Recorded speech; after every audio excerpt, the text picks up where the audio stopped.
I want to make sure we get a transition for our listeners out there, man. Come on. You guys can do this for me, right? You don't mind, right? I was going to, but you promised us snacks, and there's no snacks here. So I'm a little disappointed in this green room. I would also like to call to the attention of the court that you did say that this was going to be a short podcast with 4 topics. And here we are literally 3 days later, and we are still recording, Todd. Well, I declare. I got to call Laz. This is bullshit.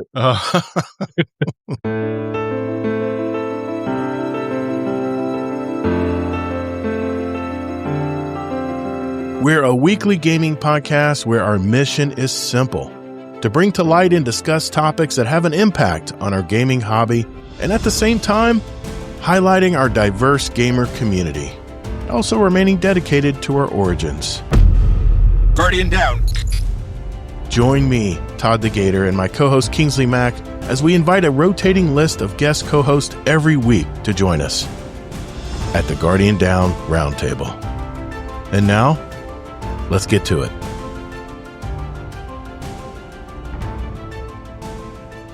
What's up, Guardians? Welcome to episode 351 of the newly branded Guardian Down Roundtable. Join me, Todd the Gator, and my co-host Kingsley Mack as we invite a rotating list guest host every week to join us at the Guardian Down Roundtable, where every gamer has a seat. Our mission's simple: to create a dialogue concerning topics and news that impact our gaming hobby, all while keeping a focus on our community. We go live every Thursday night, 9 p.m. Eastern on my Todd the Gator YouTube and Twitch channels. That's TODDTHEGATR. And once a month, we do invite a new member from our Discord as well to pull up a chair and share their story with us.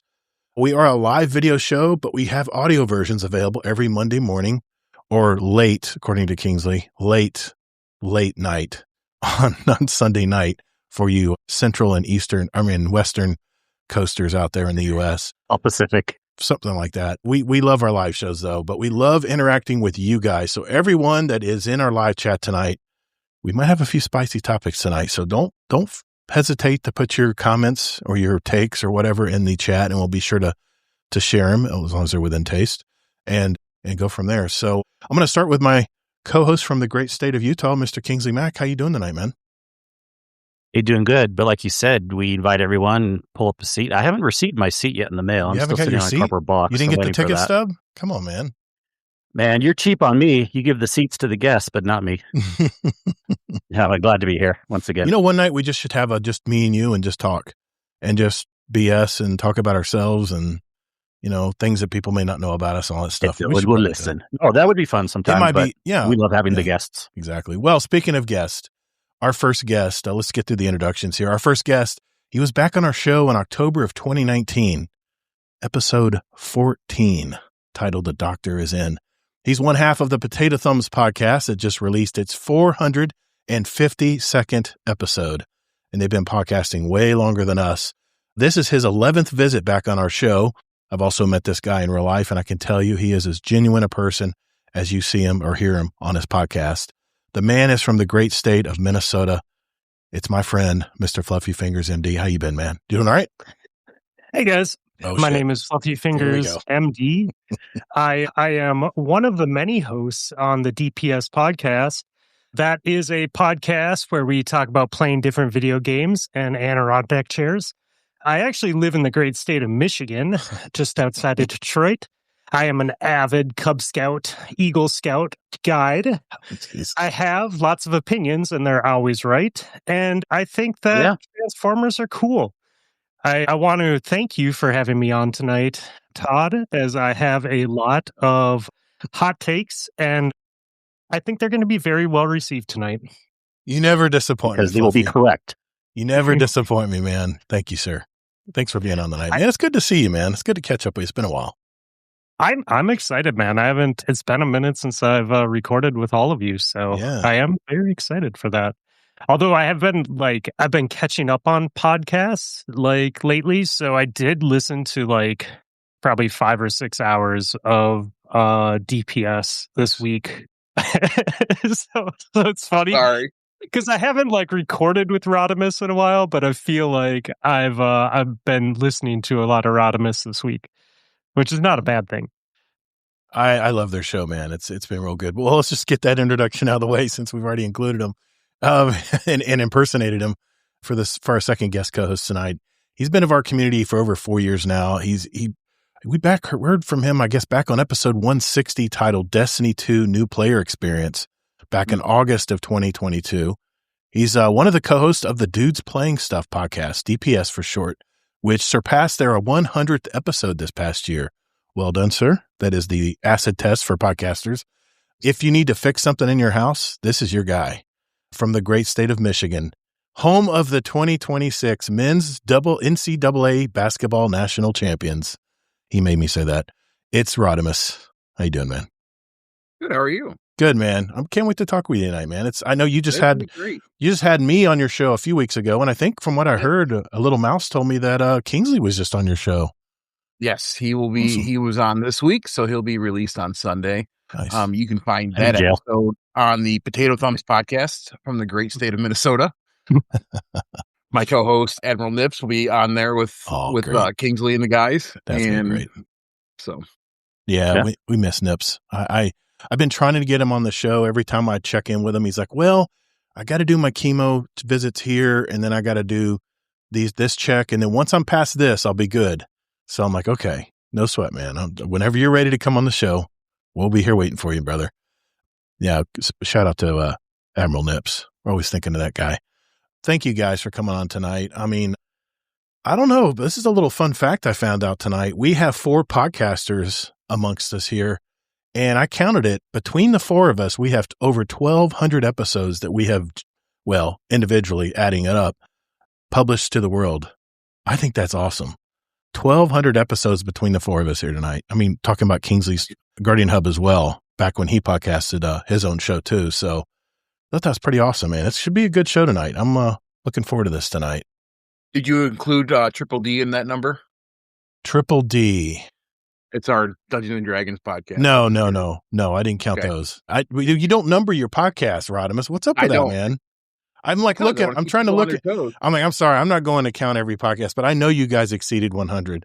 I think I was 101 or something like that. Yes. Nice. I have a list of now because there was one point where we got screwed up and we didn't know what episode number we were on. So, but the only reason why I like numbering the episodes is if like I have members that I know of that go back to our website and watch past episodes, especially with interviews of certain gamers. And all I need to tell them is, hey, it's episode 160. Just go back to 160 and they can go to the search bar on our website and boom, there's the episode. It pops right up. So, by the way, I just want to give a shout out to Rona Red Lion. He mentioned that to me that our website was not finding all the episodes. I mean, we've got 350 now on that site. And I contacted, I use Podpage, by the way. Shout out to Podpage. You basically give them your RSS feed and they automatically crank out a website. Now, of course, you got to tweak it all with artwork and stuff, but I texted Brandon within minutes. He texted me back and said, all right, what's the problem? What's going on? And within minutes, it was fixed. So if you've been trying to access past episodes on our website, that's all been fixed now. So just want to give a shout out there to Podpage. They really jumped on it and took care of us. Some poor intern just got fired because of it. No. It was actually a player problem. Apparently something with the player was not functioning right. And I don't know any of that stuff, man. So I just said, that's why I pay you guys to do the website maintenance and stuff. It's really cool. You pay a yearly fee and they do all the updating automatically with your episodes. It even imports videos if you want. It's really cool. But this isn't an ad for Podpage. I'm just shouting out Podpage because they've done us so well over these probably 3 years now. We've been with them. So, but how's everybody doing, man? I know it's been a while since I've seen you two. Kingsley, has the weather changed at least? We've got to do a weather report, man. Is it Kingsley? Weather's boring right now. Utah's boring? What do you mean? Is that 50s? Boring 50s? Guess again. Oh, 60s. Yeah, 60s to 70s today. Nice, just man. boring. Nice. It's more interesting when we're warmer than you. That's when it's interesting. That's definitely it. But it's been, dude, we've had, my buddy Warcry came down here for a cheer competition with his daughter. And he said, dude, it's like hurricane force winds he's in Daytona Beach. It's like hurricane force winds here right now. I said, no, yeah, let me explain what's going on. We're very much like England. We got a lot of weather floating around us from the ocean. We got a low in the south. We got a high pushing down from and then what it does, it squeezes those winds. And those winds are just like blazing across Central Florida right now. So we're getting like 50-mile-an-hour winds on the beach, and it's really unreal. But shout out to my buddy Warcry in Florida this week. Yeah, actually, St. Louis was warmer than you guys today. Maybe I will post the picture. Dude, it's been nothing but rain for the last 3 days, which is great for me because I it gives me a chance to catch up and play some Arc Raiders and actually have fun and play and not have to work. But it's all gonna hit the fan tomorrow when the weather returns. So the march goes on. But yeah, we hit 71 up here today in Michigan. Yeah, damn. Look, there it is. There's supposed in Discord weather for today. Nice, man. Could be plus or minus a little bit. Don't take it for gospel, but it's about on par. It did rain today for a little bit, and the sun came out. And... Okay, we'll take that. Well, look at that. It's like warmer to the northwest of you right now, like St. Louis and Memphis. Well, we're supposed to clear up tomorrow, and it's supposed to be back to normal weather. And we're supposed to be at 91 the end of next week.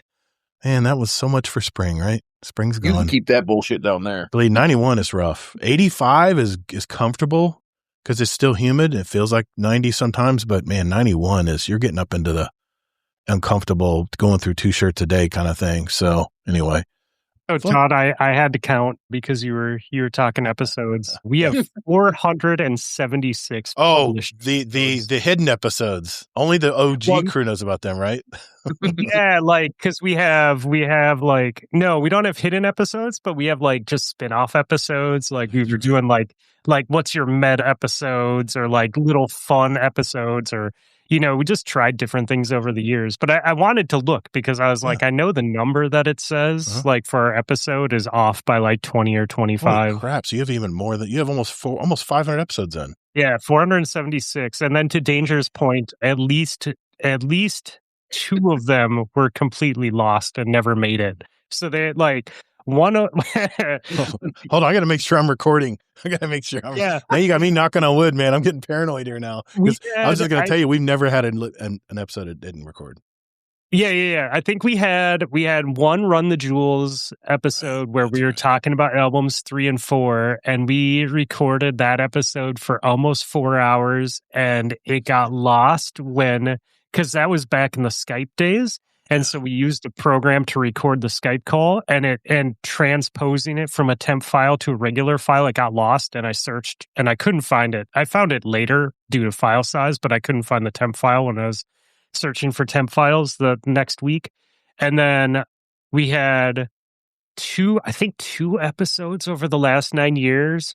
One of them we just forgot to record. We never brought the bots in. We just stayed in the green room and started talking. And 2.5 hours went by, and we're like, God damn it! We had one where we were an hour into talking, and then we're just oh shit, we never brought the bots in, and we just brought them in for a short episode. And then we definitely had one where we totally just forgot to record altogether. Jeez. So yeah, fun times. That sinking feeling when you. Even if you go back and recycle, in your recycle bin or whatever in your computer, and you're it's not there. I recorded a video episode with a gentleman who had a heart attack. This was on my 50 years experience show, and he couldn't wait to see the video. His family really wanted to see. Me and him were Skyping back and forth, and I looked. I thought maybe I put it in the wrong folder or something, and I that sinking feeling when you're you got to go tell this guy that I don't have the video footage. I had the audio. I captured it on a separate device. I always record 2 things at once. Yeah. But man, that sinking feeling when you can't find it in your computer and you're how do I tell this guy? But he's agreed to come back on my rebrand. So he's going to come back. He's going to tell the story all over again on YouTube. So it's going to be cool. That's cool. Yeah. It's probably good to put some time in between that too. It's really hard to record the same thing the same week. You lose a lot of that energy and stuff. I will say though, I really am happy that the Craig bots got handed off to a new dev because they the old dev that had it did an okay job, but they didn't really care as much about the bots. And the new guys that took it over a couple years ago actually put in the time for that software. And so it's really nice to run three bots and just have your stuff just saved somewhere and never have to worry about losing it. It's a nice convenience. It's a nice age that we live in. We almost lost one because I forgot to download the episode and in time. Oh, shit, I got an hour. Someone to go download. Yeah. I'm not home. Someone download this for me. We do pay the Patreon just to throw them a little bit of cash, so I think we get them for a month. So it's a little bit. Yeah, it's not much that we pay him. It was worth paying for it when I did it too. Yeah, it's funny you should say that.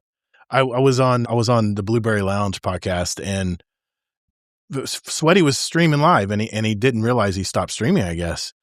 And I was in the Discord. He had his two bots in there, Craig and the other one, and T-Arc, and all of a sudden they go beep, and he's talking to the crowd. He's going on with the podcast, and I wanted to say something. I just messaged him. I says, "I think your bot's left, dude." And he realizes that, so he had to take the recording from his OS, his Open Broadcaster software, which that's my backup as well. But I always record directly to a WAV file in my Rodecaster Pro here, which is always a little bit better quality. But yeah, it was weird. We were speaking of bots. I was like, dude, your bots just left. Are we still having a show right now? He goes, well, I am live. So we're going to do it live. So yeah, there's been not to just derail this whole podcast making about bots, but we're going to be derailed tonight. We already are. There's been Discord has made changes. Like Discord's made changes to their bots and what they're allowed to do and their bit rate and bandwidth over the past 2 years. So these guys that are running it now, they do a good job of keeping that up to date. And they have 3 bots that you can have, and they're all on different servers now, where G-Arc and Craig used to be the same server. Oh, okay. And so you couldn't pull them into the same live show right away. Anyways, so we run 3 because occasionally just be not necessarily because of the bots, but more because of Discord, it will kick one of them out. Yeah. And so when we're running 3, we always have something there, right? Well, he did go back and try to get them activated, and it said of all times to have maintenance, they were doing maintenance on the bots at that time, so he didn't have any choice. He should have had the third one too. They don't do maintenance the same time on the third one. He only uses 2, but that's on him because they tag the community every time they do maintenance. It's well in advance. It's never a surprise thing. Well, I definitely want to dive in and talk with you guys, and we'll do that later in the show. But what's on the show tonight? You may be asking. Well, first, I'm going to mention an article I ran into concerning the microchip shortage that's looming soon here. And one company in America has a solution that could rebalance the entire country's dependency issue. It could also redraw the lines how the foreign powers have their influence on all those markets, right down to your phone, even your computer or your gaming console, so to speak. So next, Kingsley's going to dive into a topic that's been giving us pause when it comes to AI. I'll let him explain that to you when we get into that. And then next, we'll take a break from the discussion, check in with our weekly Bungie Roundup, where we'll highlight any news and information concerning Bungie and Destiny 2. Then it's on to topic number 3, where Rodimus here is going to explain why gamers have ruined video games. I cannot wait to get into this subject. And then finally, I'm going to wrap things up. I'm going to go back to the spinfoil hat department, guys, and discuss why the next Destiny game needs to follow in the footsteps of a certain gaming genre out there. And I'll explain why a little bit later in the show. And then after that point, we're going to shift into our catch-up segment with everyone, share any highlights of their week, what they've been gaming, what they've been playing, what's been going on in their lives. And then if we have time, we'll answer some questions from our community. I believe we have a few for Rodimus out there. So we'll be sure to get into that before we leave tonight. And then if you do have a question, by the way, and you're in the live chat tonight, be sure to go to our Discord. That's discord.gg/Guardian Down Roundtable. The invite has changed. It's not Guardian Down Cast anymore. And then enter it in our podcast questions channel, and we'll be sure to see that as the show goes on tonight, and we might read it aloud on the show tonight. So then at the very end, as a nod to Rodimus and his Dudes Playing Stuff podcast, I'm going to do a top 10 list for something we can all appreciate these days, or maybe not, depending on how you see it. All right, so if everyone's ready, let's roll. Hey, Guardians, even though we're now the new Guardian Down Roundtable, all the ways you can contact us are the same. Just go to GuardianDownCast.com, where you can email us, write us a review, send us a voicemail that we might air on the show, by the way, and even listen to past episodes, where you can also search for a particular guest of the show. I use this every week to find past episodes that our guest roundtablers are from, so you can go back and hear them and hear their story. GuardianDownCast.com.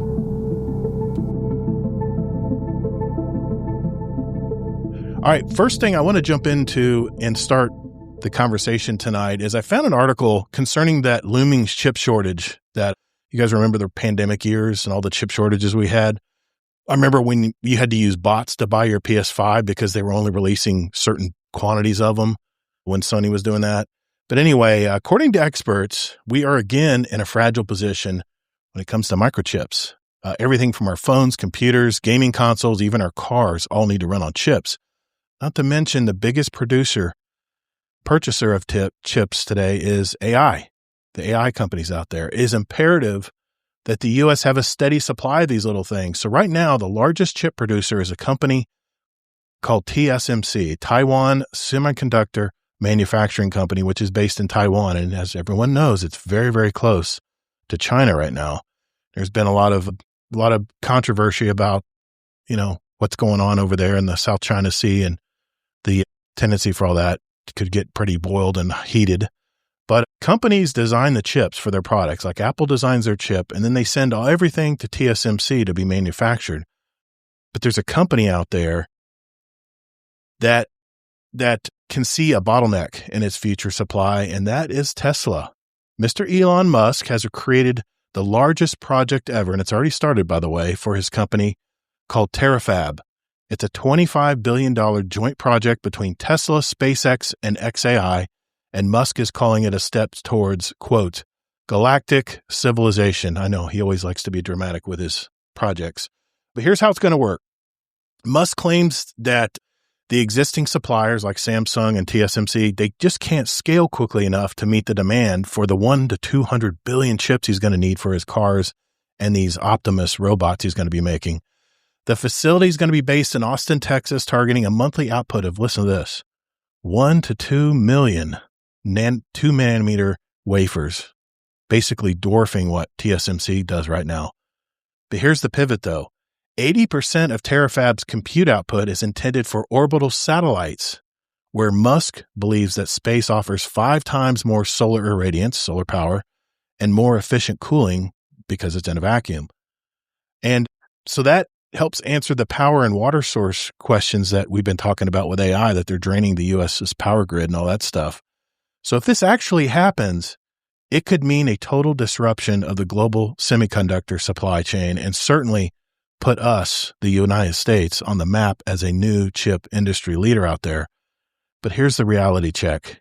Musk does lack semiconductor experience, and he has a history of missing those aggressive timelines he always throws out, like his revolutionary battery day that he had back in 2020. I'm curious what you guys think about all this. I mean, Musk is the richest person in the world. I think he's valued at $3 trillion now. Do you think he can pull this off? Or is this a bunch of just puffery? I mean, you're kind of in the field, Fluffy. What do you think, man? I think that he's not going to do it with people. I don't think that if he wants to make chips at that rate in Texas, there's a reason why people go to China and other areas for manufacturing. It's because of how we have, basically shoveled the industry that way. Yep. We've said it's okay. We speak with our wallets. That's just kind of where the corporations have gone. So, assuming that it's, fully automated or very close to fully automated, I don't think production is an issue then, right? You take out that human element, you can get a lot more done. And, I know people that worked at Tesla, and I just, I definitely think that it's not somewhere that it's not a boss that you would want to work for if you care about a work-life balance. Yeah. Right? Oh, yeah. So, getting into an industry where he can produce things without humans and their emotions and their needs to sleep and eat and not work 24/7 get in the way, I think that opens some doors. And I think with the way AI and technology is going, it's very possible that he could pull something like that off. I mean, there's a reason he's in Texas, right? Texas is letting him keep his money. There's a reason he moved out of California. California wanted to tax his money, right? Good point. Yeah, of course he's going to build it in Texas. He gets to keep more of his money that way. That's a good point. Rodimus, you got I'm sorry, go ahead. Go ahead, Fluffy. Just one last thing. Yep. I do fear that he is just slowly building a satellite satellite shield around the Earth, and we will no longer be able to leave this fucking planet. So He does want to go to Mars. He does want to go to Mars. So maybe it's part of all that big plan, grand plan. I don't know. I mean, it sounds so grandiose, man. And I didn't even think about that, Fluffy. I didn't even think that it probably will be mostly automated. Didn't even think about that part of it. So yeah. Rodimus, you got any opinion on any of this? I do, and I'm trying to figure out how I can say it to be as non-political as possible. I'm not a big fan of his personally. Mm-hmm. If he can pull it off, kudos to him, right? There's a need for chips and society, everything you think about it, your phone, your cars, your computers, your gaming consoles, right. You need these chips. But I remember when he first brought out Tesla, or even like the Cybertruck, he's like, I'm going to bring all these out, and they all failed. They're not holding up. So my worry about that, yes, he's going to mass produce these chips, but are they going to hold up? Yeah. I mean, I don't know, man. I mean, all right, let me ask you, let me pose it to you this way, because I'm not a fan of him either. Would you rather face Elon Musk as the United States, or would you rather face the leader of China?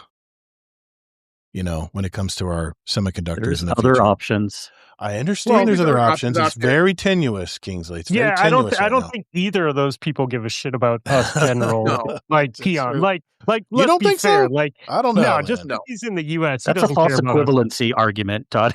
Yeah, and also like we have to remember he's not the person really doing it. He's the person with the money.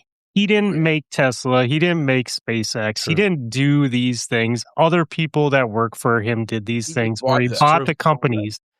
Yeah. So like, he's just the face, right? He's just the puppet with the money. He's not the one making it happen. Get that. I mean, he is, but he isn't. You know what I mean? But I mean, he does have to have the vision to make it happen. I'm not defending the guy, but I'm just saying. He has to pay for it. Smart businessman. Do I truly think that he's smart enough to do all of this on his own thinking? Yeah. No. He has surrounded himself with a group of people that he probably pays very well to do all these things that he wants to get accomplished. Yeah.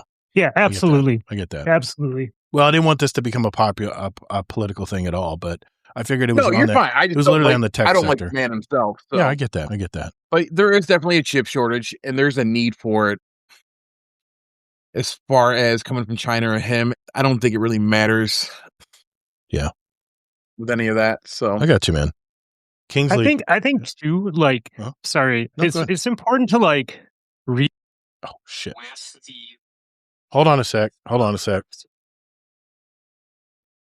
The chips that we're talking about now aren't necessarily what we're going to be using going forward, right? So like, there's potential that they're, for instance, they're figuring out new ways for RAM to work, right? Right. With AI. They encoded some stuff on glass the other week. That's crazy. Using the air behind it. Like, there's all sorts of craziness going on right now that's beyond like the typical human comprehension, right? Because we have this tool that's assisting us in figuring out problems. So like the giant factory that he wants to build and all this stuff, like it's going to take time to like build that factory, to get those machines in there, to get that footprint, to do all the paperwork and all that other stuff to get that rolling, right? By the time that happens, like, what does the demand even look like? Like, you know what I mean? Like, here's the thing though. I don't think these super data centers that are sucking all of our power and making it more expensive for everyone to have power in their house, I don't think that's the way. I like this solar irradiation way of, I don't know how he's going to beam it from his satellites down to whatever, but I guess he can do whatever with satellites. I don't understand how how that's going to connect, but I don't know. I guess he's talking about his compute power, right? So he's going to power everything by the sun and space, and the computers are going to be in the satellites. I don't know. It sounds like Star Wars to me, but I'm not technical enough to understand how realistic that could be. But maybe the man himself could explain. What do you think about this? If you got a vision, take it, run it, do what you can, right? Sure. But I think that the AI data centers that are trying to be popped up, and then they're trying to pop up a lot here in Michigan, and they are not going very well for these companies. The communities they're trying to go into are boycotting them and do not want nothing to do with them. Mm-hmm. So I think that's going to delay some of that stuff too with the AI. True. How do we power it? Correct. I mean, they're talking quantum power, quantum computing and stuff, and maybe coming up with a different power source. I don't know, but Kingsley, I wanted to include you in this, man. What do you think of all this? One quick statement. The one thing you can definitely count on, and it happens all the damn time, is that Microsoft will fail you wherever you're at, even on Earth or in space. Rodimus, failed them on Artemis 2. Rodimus, just tell me where Windows touched you, okay? Just tell me, okay, and we'll fix it. I'm just kidding. On their PC devices, Microsoft wasn't working for them, so I found that funny. Yeah, it's true. Yeah, I heard about that part. Yeah. Kingsley, what do you think, man? All right. Yeah. So first of all, there's a lot of different things going on in this story. And to me, I don't even see it being necessarily mostly an AI thing. If we go back and talk about these types of chips in the Taiwan issue, these are microprocessor chips. AI is mostly using GPUs and RAM. Not saying they're not using microprocessor chips, but I think this is mostly marketing, gimmicky stuff. Not like we don't have a need for these. Now, if we take AI out of the equation, yes, we've always been in a tenuous spot with TSMC, Taiwan, just having things there. And yes, it is a good idea to build more production. Guess what? We've already been doing that some. Intel has some factories that are being spun up in the U.S. soon. So it's not just our Lord and Savior, Mr. Tesla. But I didn't want to make it political. It's just an article I read, guys. Hey, I'm not saying anything. I agree with you guys. Man, and we're talking everyday things. If people can't get upset about that. Gotcha. Because that was the next point I was going to make. Yeah. Just on a track record, statistically speaking, he doesn't have a good track record. Really cool ideas, but they can't be spun up to the level that he claims, and there's usually a lot of flaws too.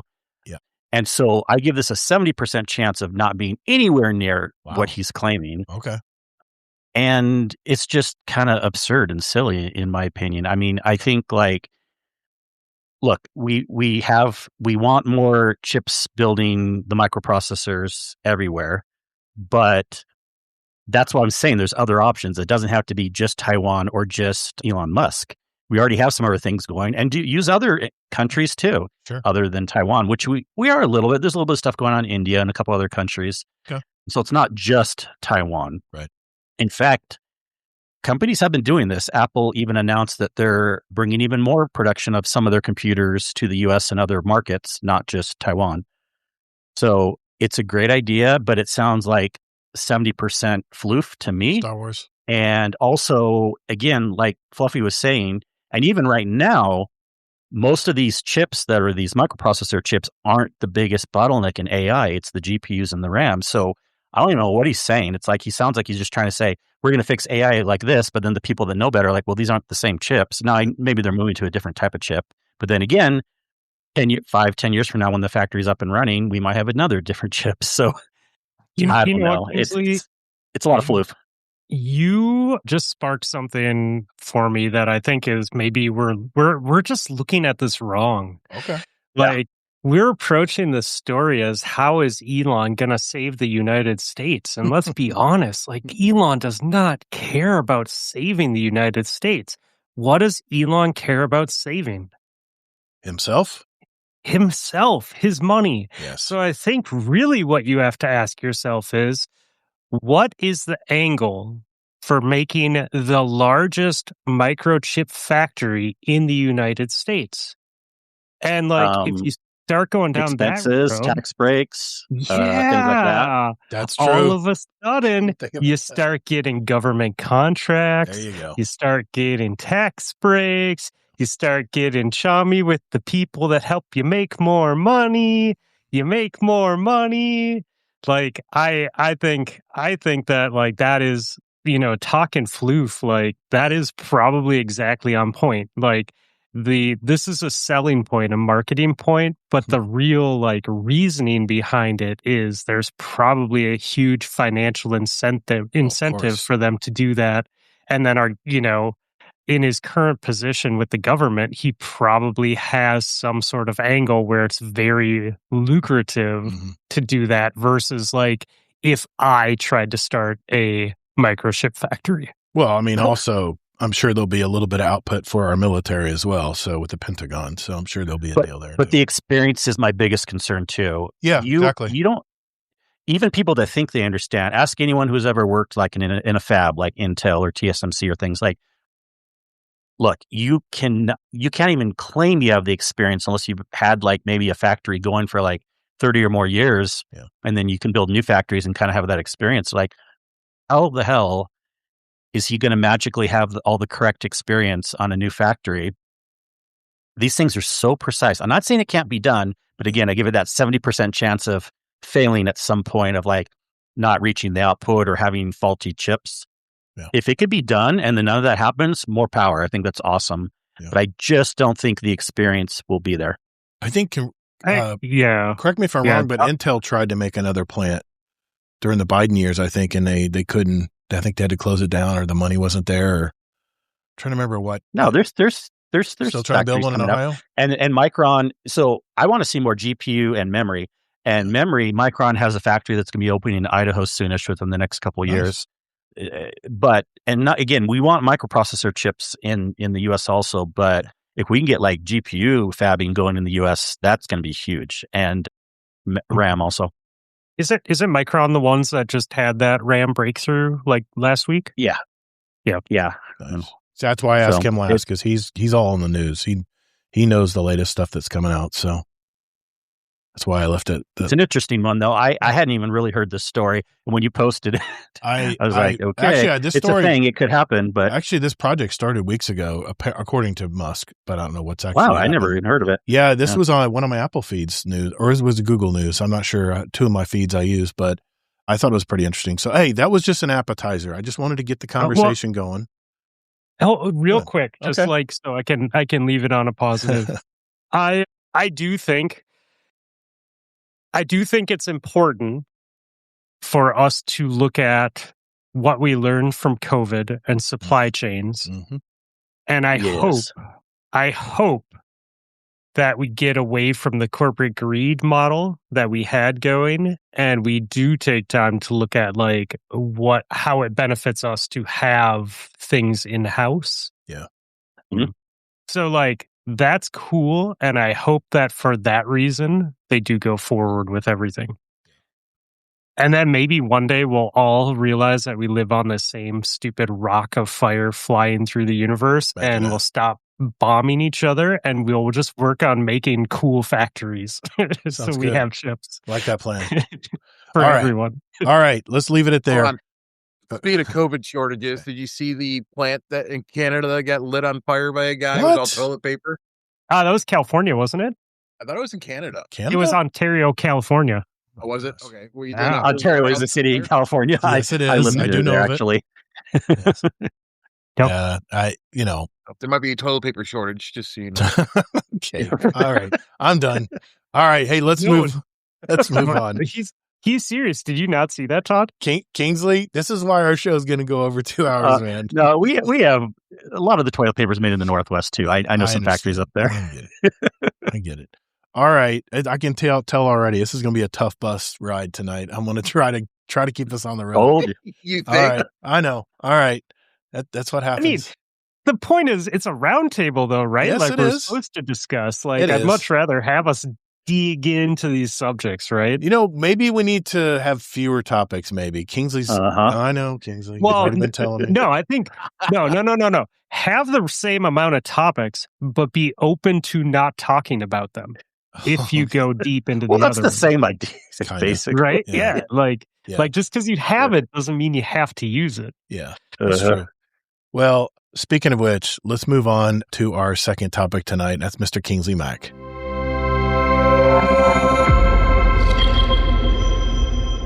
We are back, and for our second topic tonight, we turn to Mr. Kingsley Mack. What do you want to talk about tonight, Mike? What's on your mind, man? Yeah, we've obviously talked a fair amount about AI and stuff, and we have some pretty nuanced opinions. We talk about what we think it's good for and the things we're concerned about, like resources and stuff. And generally, I've had some pretty interesting things. And this is just an informational one again, but it is one more on the concerning side. And basically, the title is Cognitive Surrender Leads AI Users to Abandon Logical Thinking, Research Finds. Now, some of us may be like, well, duh. I mean, I even knew this ahead of time, but wait till you hear the details. Now, again, when we talk about AI, that can mean so many different things. I think AI is excellent for science, math, programming, logistics, stuff like that. But this is talking about people using chatbots and thinking they're getting the correct answers. Okay. So they ran an experiment. When it comes to large language models, powered tools, there's generally two broad categories of types of users. On one side are those that treat AI as a powerful but sometimes faulty service that needs careful human oversight and review to detect reasoning or factual flaws in responses. On the other side are those who routinely outsource their critical thinking to what they see as an all-knowing machine. Recent research goes a long way in forming new psychological framework for the second group, which regularly engages in what they call, quote, cognitive surrender to AI seemingly authoritative answers. The research also provides some experimental examination of when and why people are willing to outsource their critical thinking to AI. So there was a study done, and they had two different groups. They had one group, system one, was shaped by fast, intuitive, and effective processing, and one was shaped by slow, deliberative, and analytical reasoning. And on the onset of AI systems, the researchers argue has created actually a third group called artificial cognition, which decisions are driven by external, automated, data-driven reasoning originating from algorithmic systems rather than the human mind. So I guess you can see, like, yeah, I mean, when we've been using Google and stuff, we've typically in the past generally trusted the answers. And, oh yeah, we look up something like, what year did so-and-so come out? And then, okay, we're generally going to trust that answer. But the problem with AI is there's these bigger answers and these bigger chain and line of reasoning that when it's presented in a very authoritative way, if the AI sounds confident, then a lot of the second group of users will think it's correct without generally knowing if they need to do some extra research or not. Here's the stats. Let me go here, right here. 1 second. Okay. First of all, in their experiments, the researchers provided participants with optional access to an LLM chatbot that had been modified to randomly provide either inaccurate answers to one group or accurate answers to the other half. The researchers hypothesized that users who frequently consulted the chatbot would let those incorrect answers, of course, override their intuitive and deliberative process. But it was surprising how much. Basically, in one study, an experimental group with access to this modified AI and consulted it for help with 50%. When AI was accurate, so this is AI giving the correct answers in that one test group, the users accepted that reasoning about 93% of the time. So I find that even interesting too, because that's saying like they're getting the correct answers, but there's still that 7% of people that are like, maybe I should double check this, or maybe they're not sure about the answer. But when they were presented with the incorrect information, the AI was the purposeful faulty group, users accepted it 80% of the time. And that was giving them false answers, but they accepted it 80% of the time, showing that the mere presence of the AI frequently, it displaced internal reasoning, according to the researchers. So unsurprisingly, the AI using experimental group did much better than the brain-only control group, and much worse than the control when AI was inaccurate. Another thing that's interesting is the group that used the AI, because there was a third group that just used, they didn't use AI at all, but the group that used AI scored 11.7% higher on a measure of their own confidence of the answer. So, they're using the AI, you're like, okay, someone asks you, how confident are you the answer? You feel 11.7% on average more confident using the AI. But in another study, adding incentives, like the AI is like quicker, so they respond a little bit quicker, and use language like, we're sure this is the answer, and stuff like that, it rose to 19%.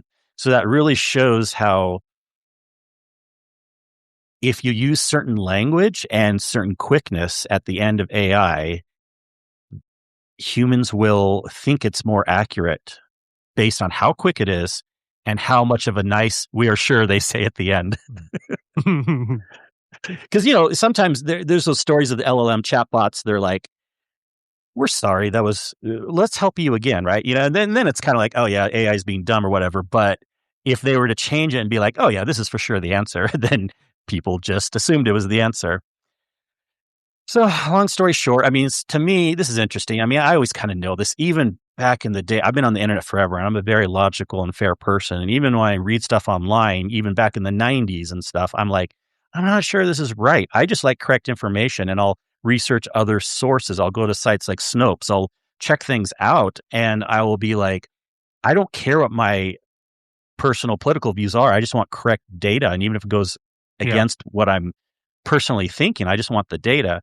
And so I would be probably the type of person, even I might be part of that 7%, who knows, that even when it's giving correct answers, I might want to double check it. But I'm a little worried for us as a society if we really start trusting LLM answers more, and if people just aren't going to do independent research. What are your thoughts? What do you guys think? People are dumb. Yeah, it makes sense too, man. Like the chatbots are trained on what we have out there for them digitally, right? Like, so if it's digital, that's something that they're training on. And people are like wrong every day, all the time. I'm going to say wrong stuff tonight. I guarantee it. Like we're just going from trusting books that we trust because a bunch of people said that this is the answer to, a convenience, right? It's... I'm not surprised people blindly listen.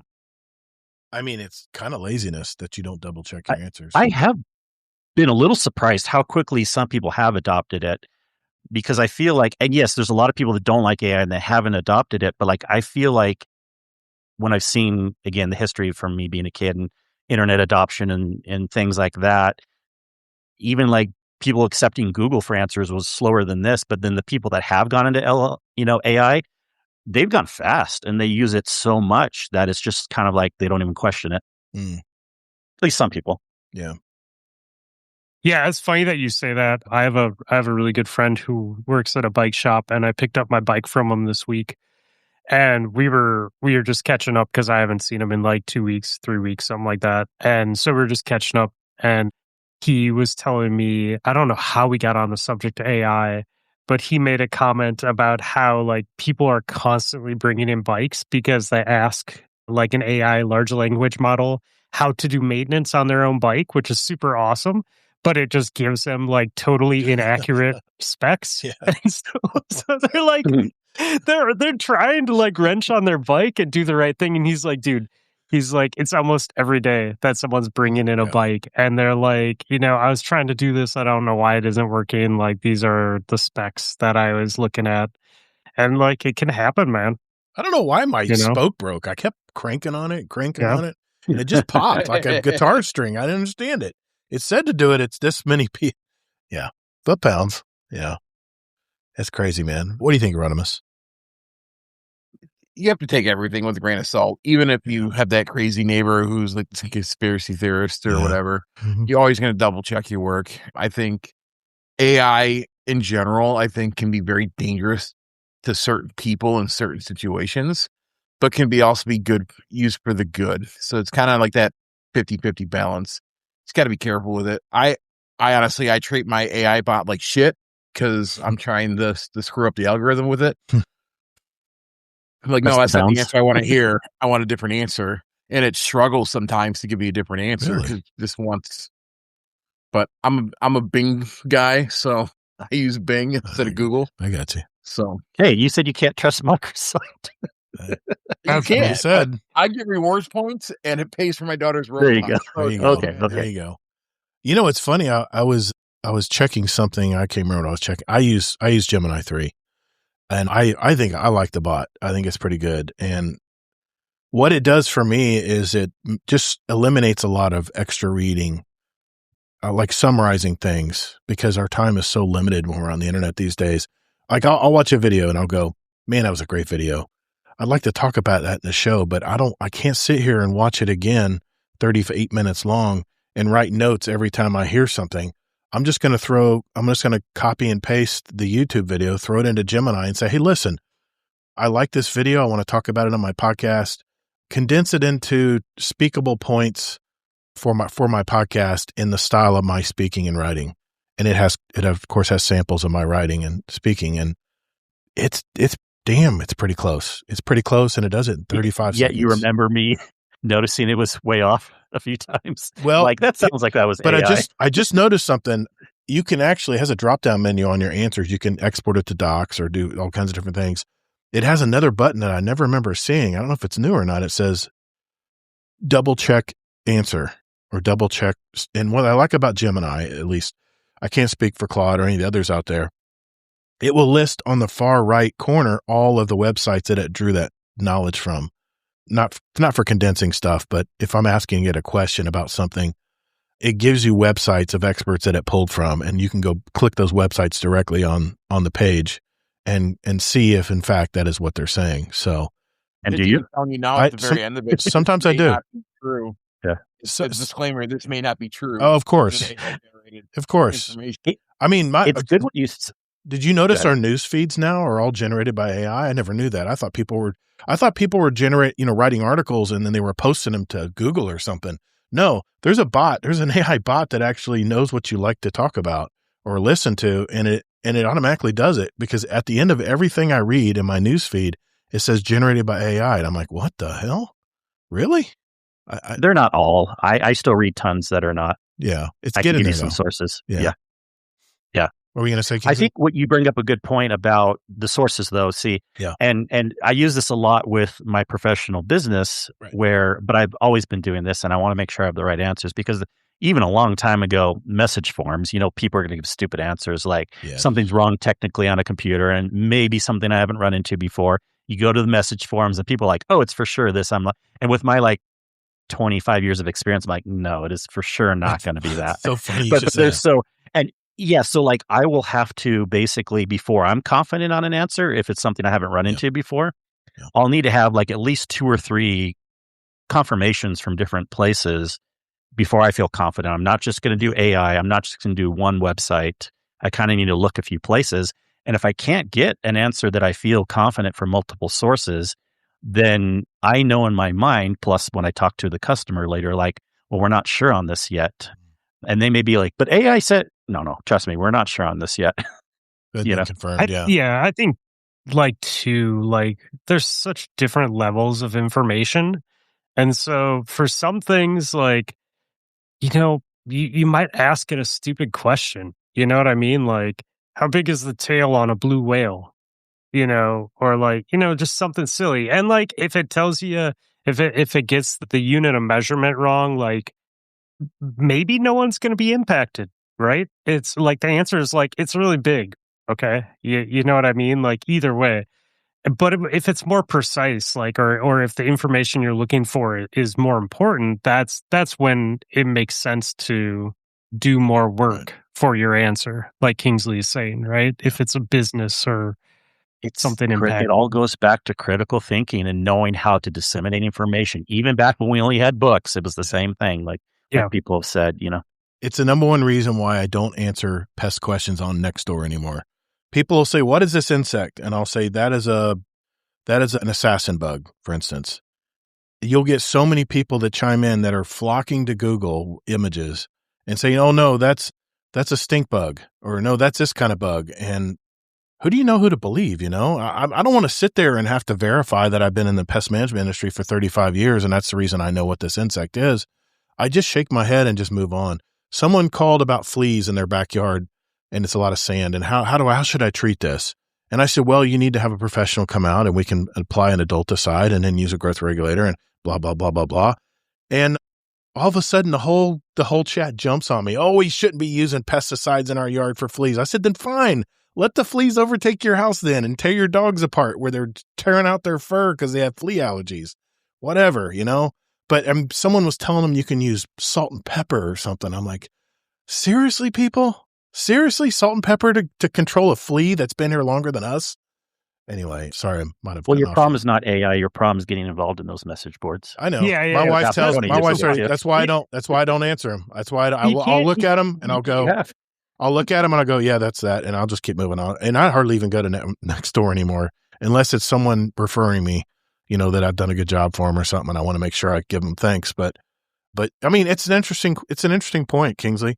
I mean, as long as our government leaders and our highest military ranks aren't fully believing what AI is telling them, then maybe it's a little bit not too much to worry about at this time. But I don't know, man.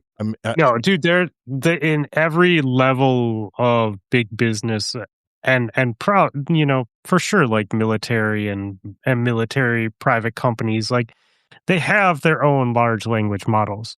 Yeah. Like they have their own customized specific ones yeah, customized with their own prompts. I mean, there's a vendor that created it for them, but absolutely that technology is being used because they're using computers. Yeah. Like it's everywhere, right?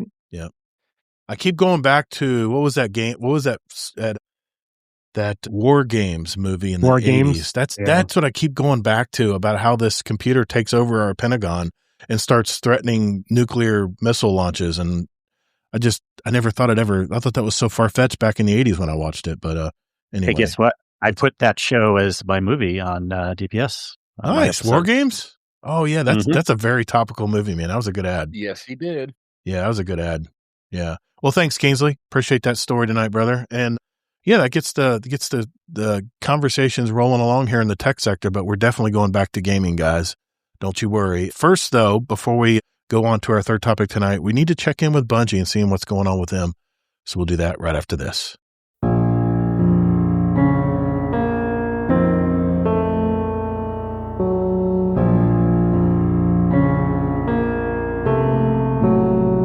All right, as an homage to our roots as a Destiny podcast, we check in with Bungie, see what's new, if anything, in Destiny 2. So here we go. You ready? This week in Destiny for April 9th, 2026, Warlocks win again in the 2026 Guardian Games. We do remind players that they'll have until April 14th reset to deposit your medallions to earn the Animal Instinct emblem, and it is really a nice emblem, by the way. The update looks forward to the return of Iron Banner on April 14th. I've already signed up for a group in the Owl Sector bot, so if you want to play some fun Crucible and earn a new Void auto rifle called Rogue Husk Pledge, I think it's a Void rapid fire auto rifle. I'm looking forward to this. So they're going to have Control and Eruption game modes. You can toggle between the two. And also Bungie is highlighted the first round of winners of the Going for Guardian Games Gold Community Challenge and announced a new Humble Bundle partnership offering a comprehensive collection of Destiny 2 expansions to benefit the Bungie Foundation. So check that out. And that is it. That is it, boys. That was the shortest. Not AI left stuff out. I'm just kidding. I said summarize. All right. No, I like it being short. No, I mean, there's just not a lot to talk about right now in Destiny, guys. I know that Marathon did put another patch out too, and there's some patch notes. I think bubble shields, they're revamping bubble shields and some other things in there.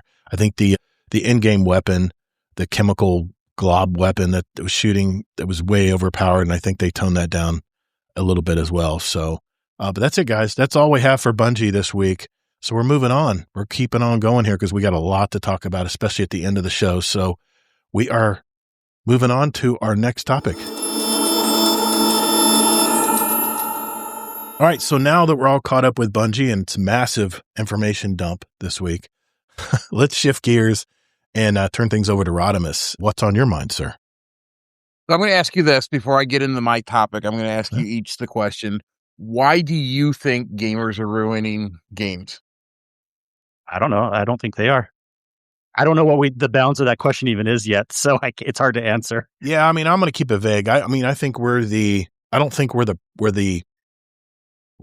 I say this? I don't think we're the problem, the ultimate outcome for companies these days. I think today it's more about what investors can see and all about sales. I've talked about this in the past. I think we are basically mechanisms by which the shareholders get richer. So that's how I'll answer it. So, Fluffy, I'll turn it to you, man. I think people are peopling. Just a whole lot of peopling going on. What's up, Salsa? Very specific, sir. Well, I mean, like we're crazy creatures. Like, what do? We're main character syndrome. There's a whole lot of main character syndrome. There's a whole lot of big egos, and it's really easy to be a shitty person online. And I think that it's easy for unintelligent, unenlightened people to seize that in whatever way they can. So that's why I think we're ruining games. I think just the easier it is to be toxic, not necessarily like to say something toxic, but like just I feel like people are less worried about like what it impacts than they were even 5 years ago, right? Like, I don't know, talking smack on, but I guess maybe not. Maybe I'm wrong, because talking smack on Call of Duty has always been a thing. Yeah. But that was more funny than anything else, right? Yeah. And you're talking about that at least when we were younger. I got you. Yeah. Yeah. It definitely turned a lot of people off. Those toxic. Sometimes they were entertaining as hell, but usually they were just so bad. Yeah. Man. So okay. So Rodimus, I'll sum it up to, I think there's a lot of main character syndrome, and I think a lot of people have really big egos about themselves. Okay.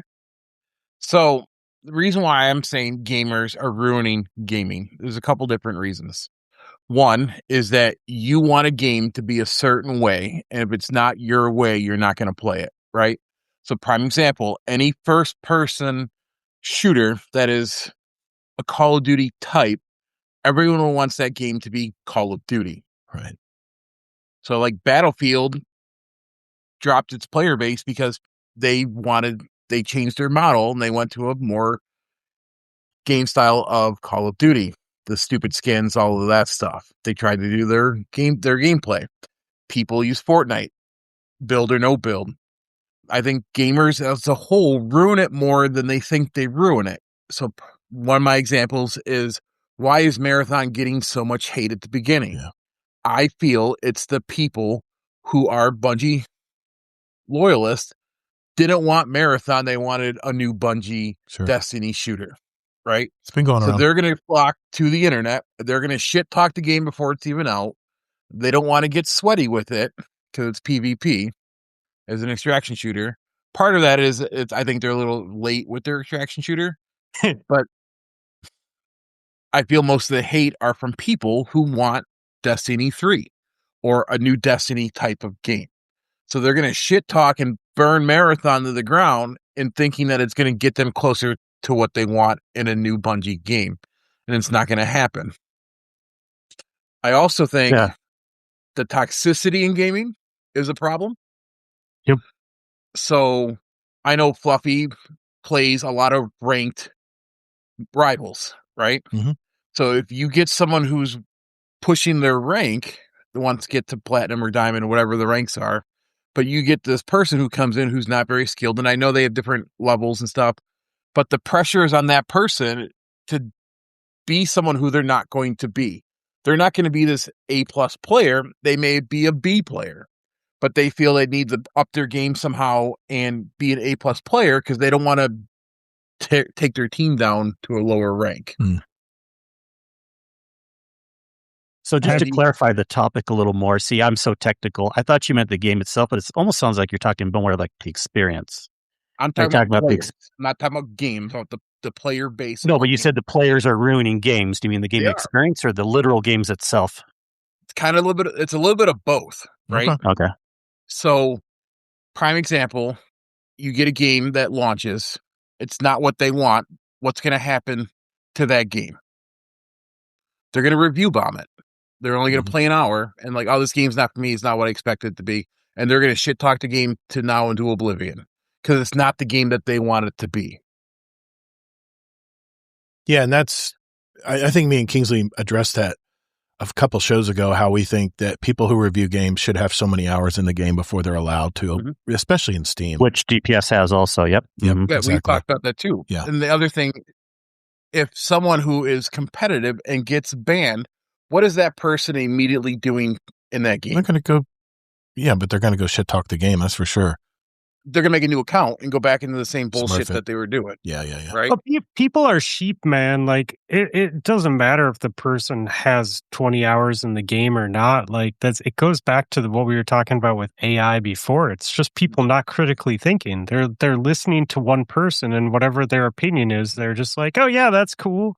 Like, they don't even care that they've only played like a half hour of the game, or they're paid by another company, so they're shitting on this game because they have a financial incentive to. You know what I mean? Like, part of it is just people are dumb. Yeah. Well, then you have the player base where they get a game that, yes, the developers let them mod it, but they're modding that game to fit their niche, right?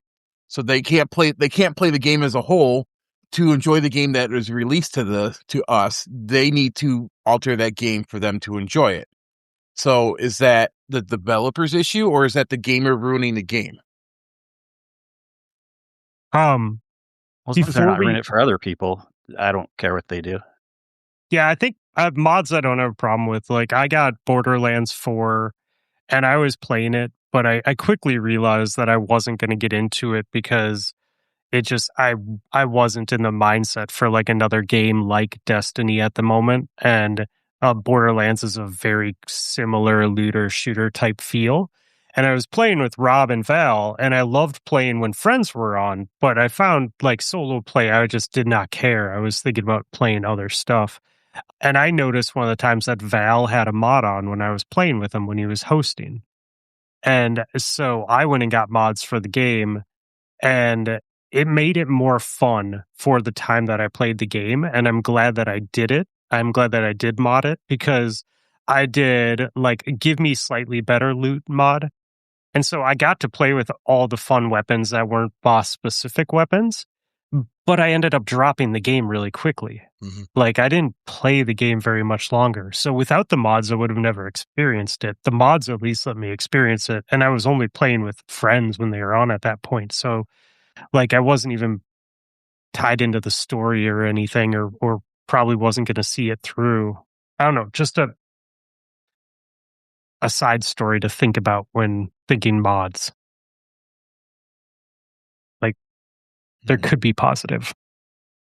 I mean, there's positive. Like, you can make mods in games like Baldur's Gate 3 is a very modded game based on D&D. So there's going to be stuff in that game that's going to enhance that game. Yeah. So there's good and bad with it, but just in general, I think gamers are ruining the content for other people. Like, I'm going to tell Fluffy, hey, this game is shit. You shouldn't play it. Here are the reasons why. But then then I go to Kingsley, and Kingsley, I love this game because of this. Yeah. But I think as a whole, people are sheep, but they're going to ruin the game for other people. You got their cyber stalking, you got the harassment online, you got the bullying, you got verbal abuse. Even like you get into like Discord communities, right? I've seen some very toxic Discord communities because people aren't following their ways. Mm-hmm. I would like to talk about the toxic part before we get too far away from that. Is that okay? Go for it, absolutely. man. So you mentioned the Rivals thing, and it's really funny that you're talking about toxicity in Rivals. So in season and a half ago, I made it to the top 3% of North American PC players on Rivals. So like, I hit GM, and at that time that was the top 3% of players, right? I would say on average, like, I am somewhere between mid diamond and GM when I'm playing a lot of comp. And that's typically anywhere from like top 20 to top 15, top 10% of players, right?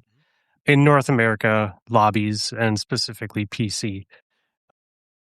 You see a lot of toxicity, and especially in the lower ranks of any PvP game. So the problem with Rivals or games like that is when there's a rank system, they don't allow you to just play with anyone. So I can't like play with my friend who doesn't play ranked as often as I do, because he's so many levels lower than me. And it's not necessarily because he's a bad player. It's like a time investment thing, right? That's how PvP ranks work. It's a grind. And you know, you obviously pick up game sense and practice makes perfect, but like also time is huge. You know, like with that being said, Rivals is a game where you have it helps to make alt accounts, because that way when your main character is at a certain level, you can still go back to an alt account and run that character at a lower level and help your friends out of the metal ranks, out of the bronze and the silvers and the golds. And the main character syndrome that you see at those lower ranks, dude, and the toxicity is insane.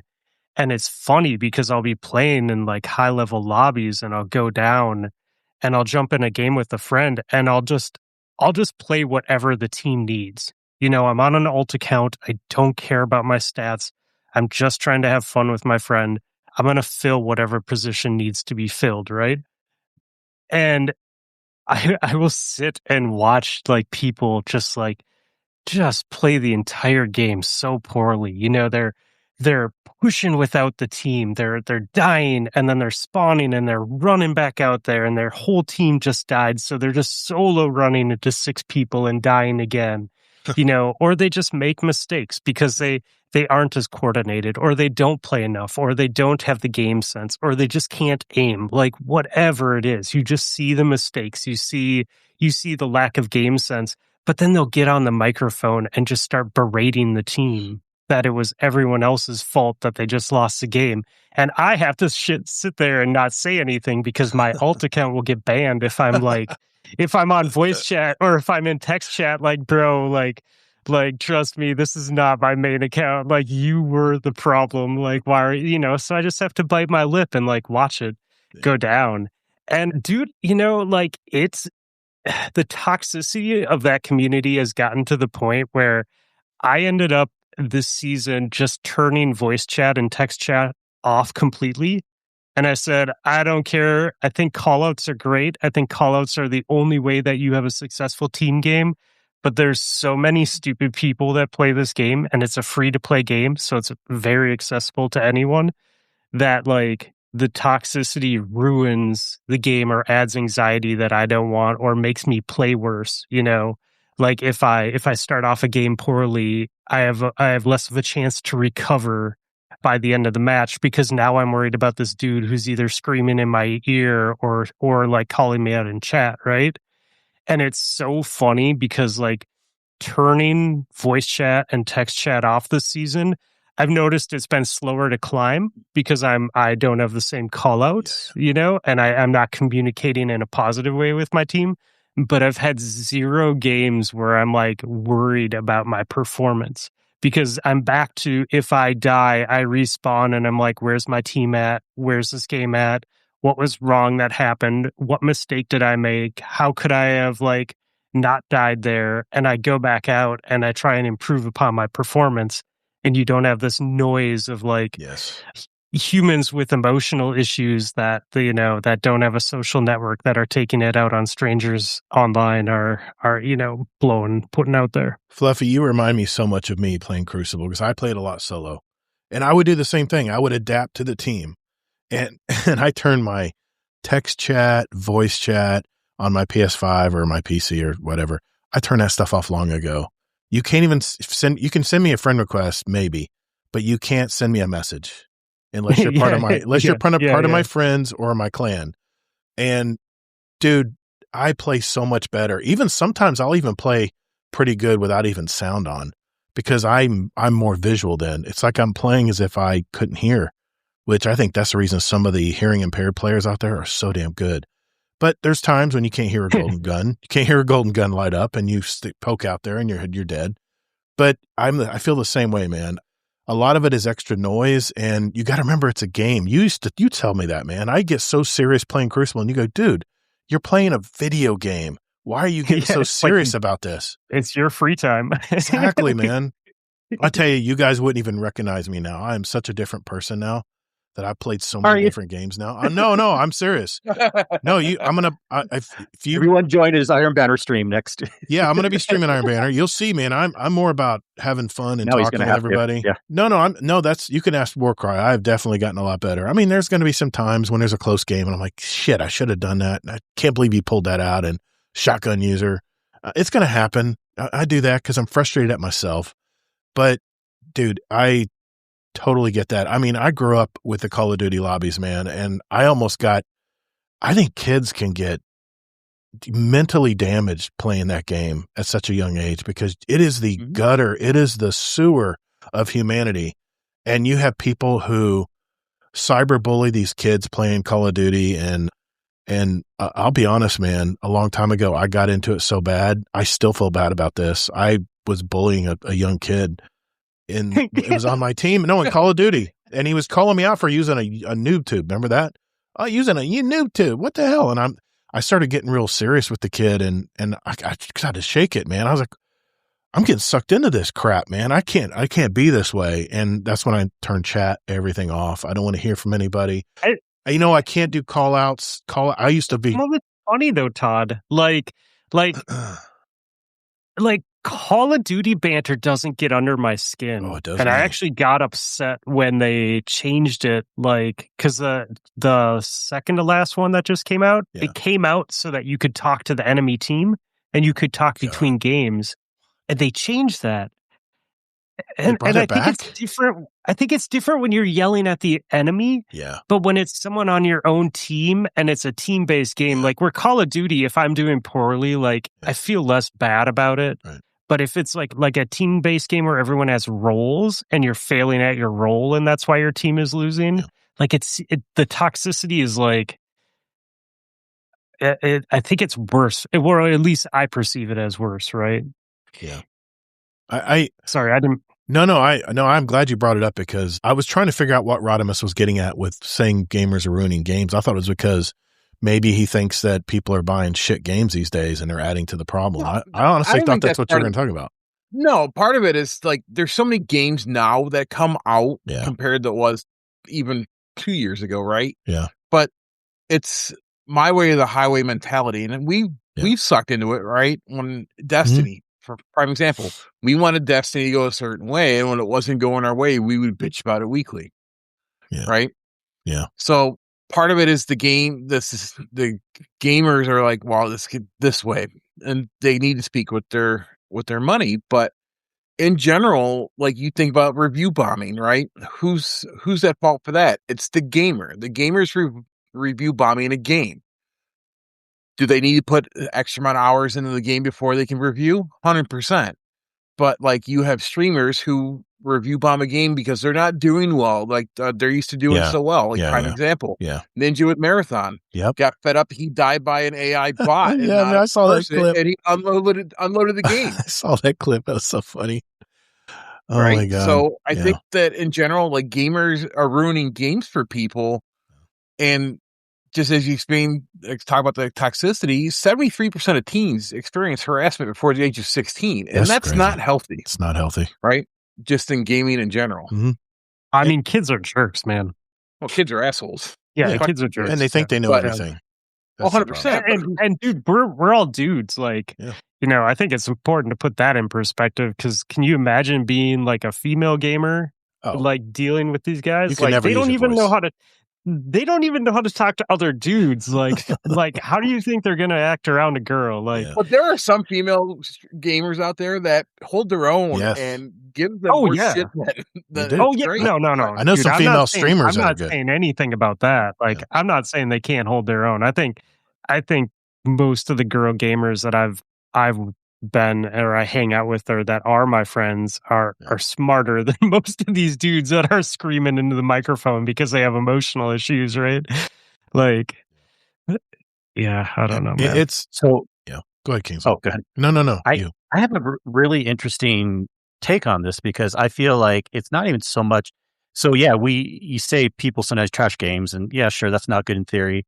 But also for people to be able to say they like a game, there does have to be an ebb and flow that people are also allowed to say they don't like a game. Yeah. So then it all comes down to nuances. And I think the more important thing, because it's so funny too. And some people will say something about they don't like a game. One person will take that as like, okay, they're stating some facts. Another person will take that as, oh, they're trashing the game. So it's so hard to like come up with like what people are doing. Are they crossing a line? Stuff like that as far as talking up games. I just like to present information. Everyone knows for months now with Marathon, I know this game is not for me, but I've defended it more than most people. You have. Because I think for what it is, it's pretty darn cool. And I was warning people what the game was going to be. It's going to be a more extreme game. Don't go into it thinking it's going to be Arc Raiders, right, or other games. I just like to present information. I will often, sometimes, because people have said this about certain reviewers in the Destiny, I'll give 2 examples, the bad and the good side. People were saying I thought were pretty fair criticisms against Destiny. And I'm like, oh yeah, good point. And other people, they're trashing the game. And then or the other way, pretty good points about liking the game. They're glazing the game. So it's so hard to find the nuances sometimes. That's a lot. For me, it's easy because I don't go into peer pressure as much. I'm a more even-tempered person, but I just kind of sit back and shake my head sometimes when I see it go way extreme one way or the other. I totally get it, man. I do. And yeah, you have been, to be technical here, you have been very fair to Marathon. And I mean, I love that game when I first played it. And then I realized the model that they are presenting to everyone just doesn't fit my play style. And I just realized I'm not going to waste any more time on this. I'll jump in and play with a group if there's a group going one night and I'm not doing another game. But yeah, man, I think if anything, I kind of wonder if PvP games have kind of run their course and that people are, you don't think so? No, I don't think so either. I don't even like them. I don't know. I just the reason I say that is I'm having so much fun jumping into less PvP centric games lately. And oh, sure. I'm loving it. Well, it's such a refreshing. Nothing wrong with that. I think everyone has to have that palate cleanser game that you can go to when you just get frustrated playing PvP, Well, yeah, I don't think it's not even a PvP thing. Yeah. But even like gaming, right? Everyone's chasing the meta instead of playing the game how they should just enjoy the game. Yeah. Like, I'm going to run the hand cannon meta, but in reality, I enjoy playing it more with a pulse rifle, right? Mm-hmm. But it's not the meta, and people are like, well, you need to chase the meta. You'll be better at this game because of this. Yeah. So I think people are like, you need to play the game this way to enjoy it, but instead of just play the game how you want to play it. But in general, I still think gamers are ruining games for people, whether it's review bombing, streaming, writing articles, making content. All of it is kind of its culture, depending on the community you're running. Well, I mean, but that's just humans, right? Like humans are being humans and doing dumb human things. Like, I think game companies also ruin games. Like, you made a mention about we would bitch about things that Bungie did to Destiny when we were playing it. But I definitely think there are choices that they made with changes that absolutely did kind of ruin the game for a period of time. You know what I mean? And it is important to be able to voice your opinion if the devs are doing something that isn't what you want to spend your time doing, right? And there's a difference between constructive criticism or doing it in a adult manner versus just complaining about it and crying about it online. And that there's something to be said about that. But what is it, Winrose or whatever that you're super stoked about, Rodimus? Oh, yes, it comes out next week. I'm excited. Yeah, you talked about that, right? They came out with the beta and everyone's like, nope. And now it's supposed to be awesome. Yeah, so the alpha they released did not go well with the community. That company completely changed the genre of the game, and now it has a million people on wish list for the game. Wow! So that developer listened to the community involved to make the game better. Yeah, so the people have the opportunity to make positive change, right? I always found it funny with Destiny when I was really into PvP for that short period of time of a decade. And I would watch season after season, and like the streamers would come out and they would declare what is the broken thing in the meta, like this season. And then everyone, like little parrots, would just start repeating the same information. And all of a sudden in Discord, and all of a sudden on my friend's podcast, someone's complaining about this thing that everyone decided was bad. And they get so upset and worked up. And then a new thing would come out and it would start on Twitch and everyone would just be paying attention to the people getting mad about it. And, you know, it's just like, if you just played, like, there were ways around it and ways to learn how to counter it, you know, not all the time, but most of the time. Right. So I think part of it, dude, is just people are just easily influenced, unfortunately, by idiots sometimes. Yeah. And like my trend now is I'm tending to stay away from the AAA studio games because I just don't enjoy them anymore because of the toxicity of the group, the people that are trying to ruin the game. It's like I'm going for these indie developers like Windrose. I like that game. Gray Zone's another one with Madfinger. They released a big update in that extraction shooter. Absolutely loving it. Been playing the game since the beginning. The game was shit. The AI could take 25 bullets to the head, turn around and shoot you once and you're dead. But that game has 100% turned around, but that's got a very positive community behind that game. If that game did not have a positive community, where will that game be at today? So like people can speak with their money, yes, but if they're not giving constructive criticism and just doing baseless bullshit because the streamer tells me to say this, to me that's ruining games for people. There was a good comment here on our Twitch chat from JD Kent. There are academic works by Joseph Gusfield on pluralistic ignorance that kind of explains people's thinking about opposing opinions. And recreational outrage is a mainstream sport now. Damn, JD Kent, I didn't know you were that deep, man. Shit. Well, I love that. That's kind of like what I was going into is the nuance of how far people swing in certain language that they use. And because it's such an interesting, and everyone has different lines on what they think is too much one way or the other, you know, and being too positive or too toxic or things like that.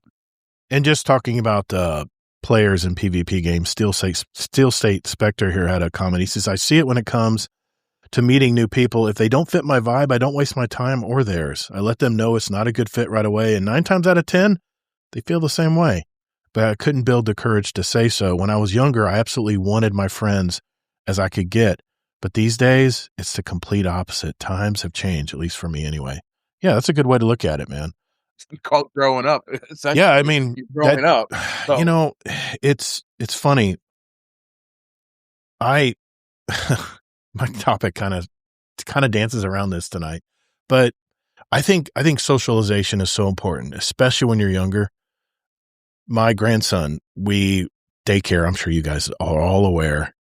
Daycare is just a freaking joke. It's so expensive right now. It's like a mortgage payment every month. It's ridiculous how expensive it is. I don't know parents can do it. So we all watched him different days of the week to, take care of him. My son works from home. He's got to have a break. He's got to be able to do his job. He can't take care of his son all day. And my wife and I decided to cover the rest of the year in daycare for him. And that kid has changed so much just from being around other kids versus being with grandpa or great aunt or whatever it may be in the family. And I just think it's so important early on for kids to be exposed to dealing with problems, being able to work around conflict. And I just feel like some of the kids today haven't been exposed to that.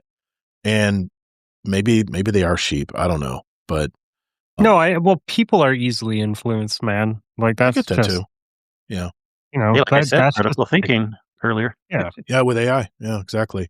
Hey, Rodham, this is a good topic, man. I thought it was going to go a different direction. I had my arguments already. I was like, son of a bitch. He freaking threw me a curveball. Son of a bitch. But no, thanks, man. Thanks for talking about that tonight. We've got one more topic tonight, and that is me closing out the show. And we'll do that right after this. Yeah, for my final topic tonight, let's talk Destiny, right? We haven't talked Destiny in a while. Oh, Kingsley, quit rolling your eyes. Anyway, we know what's going on. Bungie's in kind of a tough spot right now. I mean, the marathon numbers are looking a little shaky. They're dipping down little by little, and let's face it, we're kind of idling right now with Destiny 2 until whatever drops in June. But I think if Bungie and Sony are smart, like a lot of movie theaters are these days, produce something that everybody knows already instead of creating a whole new game. And I think if they do decide to make a Destiny 3, and I think they'd be very smart to do that, or Destiny Universe or whatever, they need to stop chasing all the shooter trends out there and look at the old, reliable games, the MMO RPGs. Now, you may say, Gator, I hate to explain this to you, but Destiny 2 is already an MMO RPG. Well, you're half right. You're half right, because Bungie has had a hard time describing themselves. In 2014, when it first came out, they called themselves a shared world looter.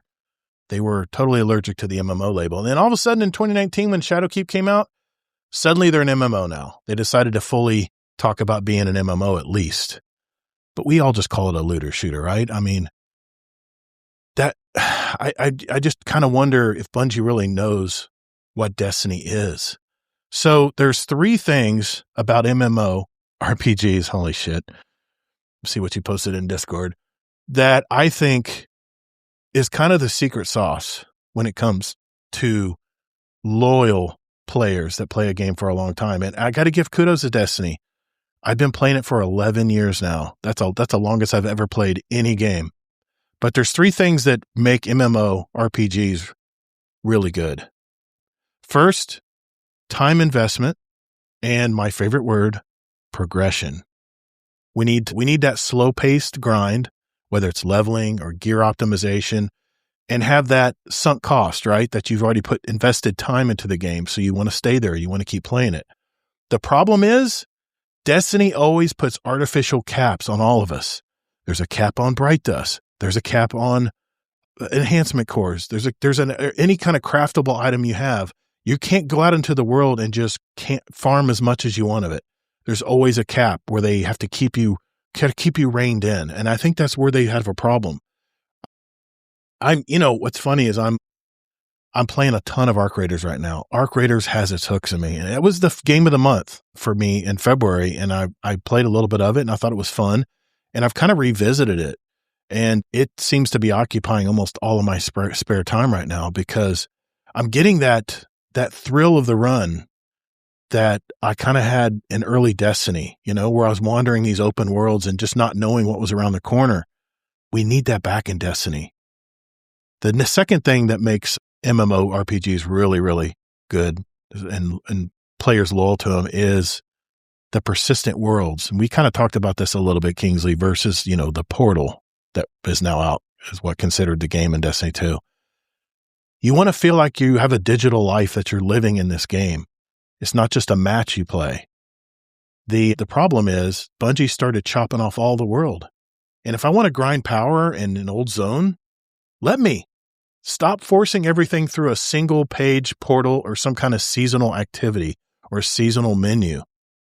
And the third thing where I think Bungie really dropped the ball here, the social bedrock, clans, raids, and all the shared history of playing the game together. The problem is Bungie kind of missed the boat here. They had the guided games, I think, at one point, trying to invite people to help others try to figure out raids. The clan system is a ghost town right now. I mean, if it wasn't for Discord community like ours and yours, there would really be no social hub for Destiny. So what we need, I think, and these are all my opinions, of course, we need to bring back that flavor, like sitting in a hub, like a social hub in a game, or fishing, or grabbing a drink in a bar within the world with friends of yours where you can just sit there and BS with each other. I mean, remember that I don't know if you remember this or not, but remember there was a promotional cutscene where Cade was sitting at the bar having a drink, and all of a sudden there's a gunfight that breaks out. It's iconic. If you haven't heard it, just Google it and watch it. It's really good. It's one of their best promos I've ever seen. But he's in there BSing with fellow characters and starts talking to, if we had something like that in the game that we could actually do, I think that would be something that would really bring people back to play a Destiny 3 game. And here's my hot take. I love the Marathon art. I love the lore of Marathon, but I think it's being wasted on a hardcore PvP only game right now. It just kills me to see this.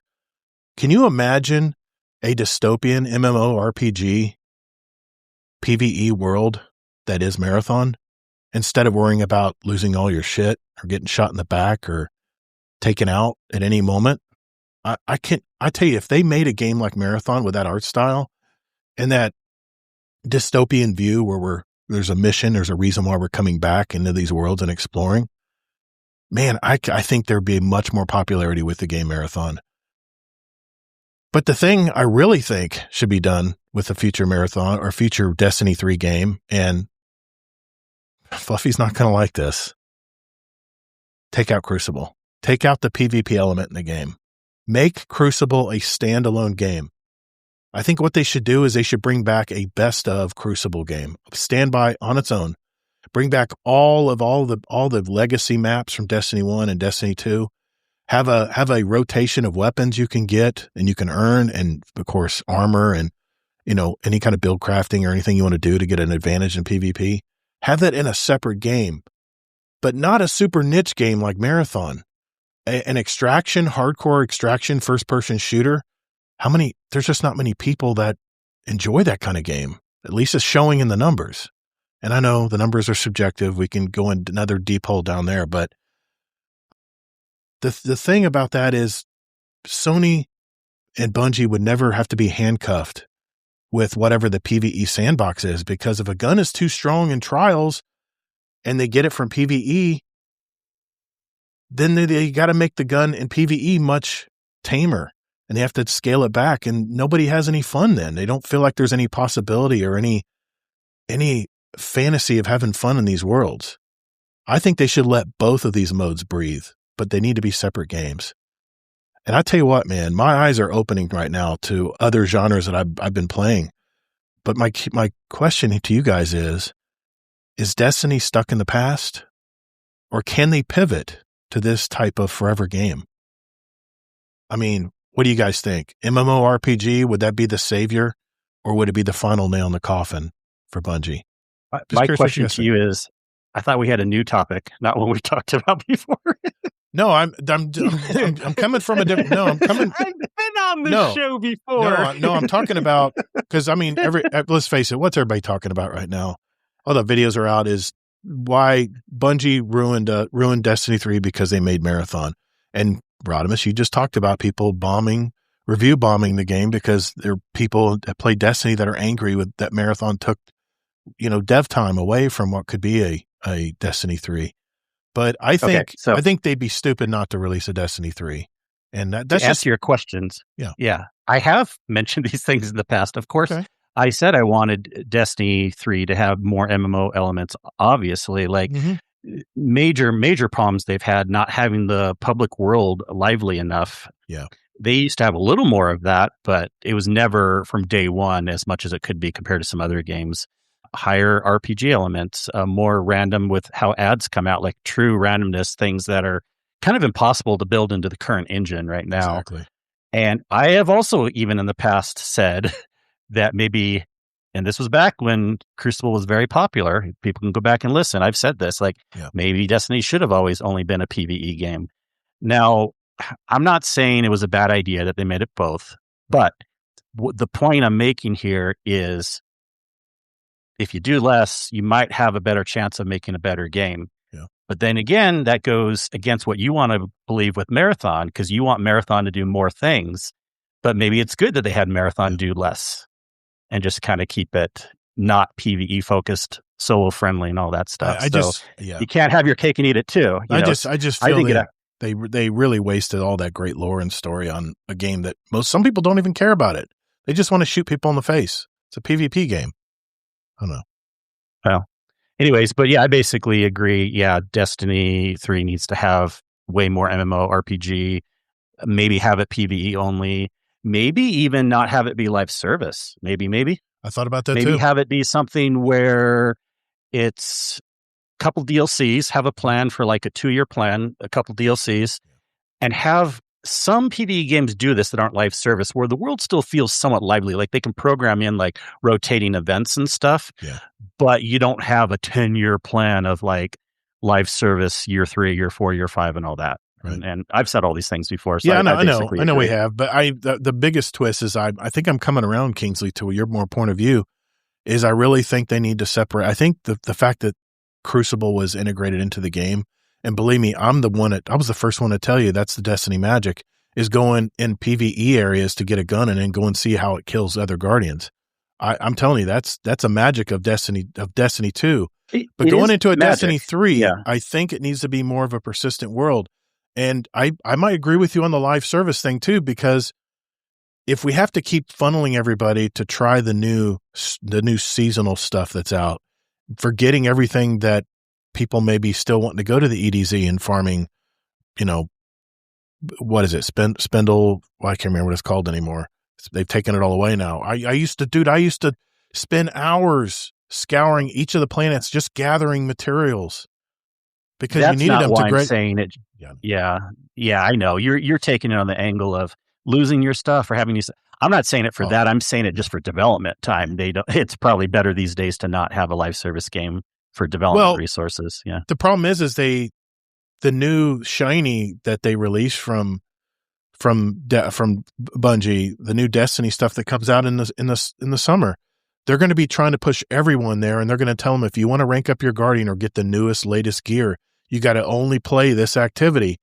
That's just so goes against the way this game should be. You should be able to go anywhere and be lucky enough to open a chest on the EDZ and find it. Boom, there pops up that gun. You're like, holy shit, I found this. I'm feeling this right now with Arc Raiders. Arc Raiders, I think they got 5 maps. I've only learned 2 of them. And I go on these new maps and I get that Destiny feel all over again. I'm looking around, I'm going, this is fucking incredible. Look at all these areas and it looks like I'm really here. I really feel like I'm here. And there's that slight danger, that you could get another fellow raider that can come by and just want to kill you.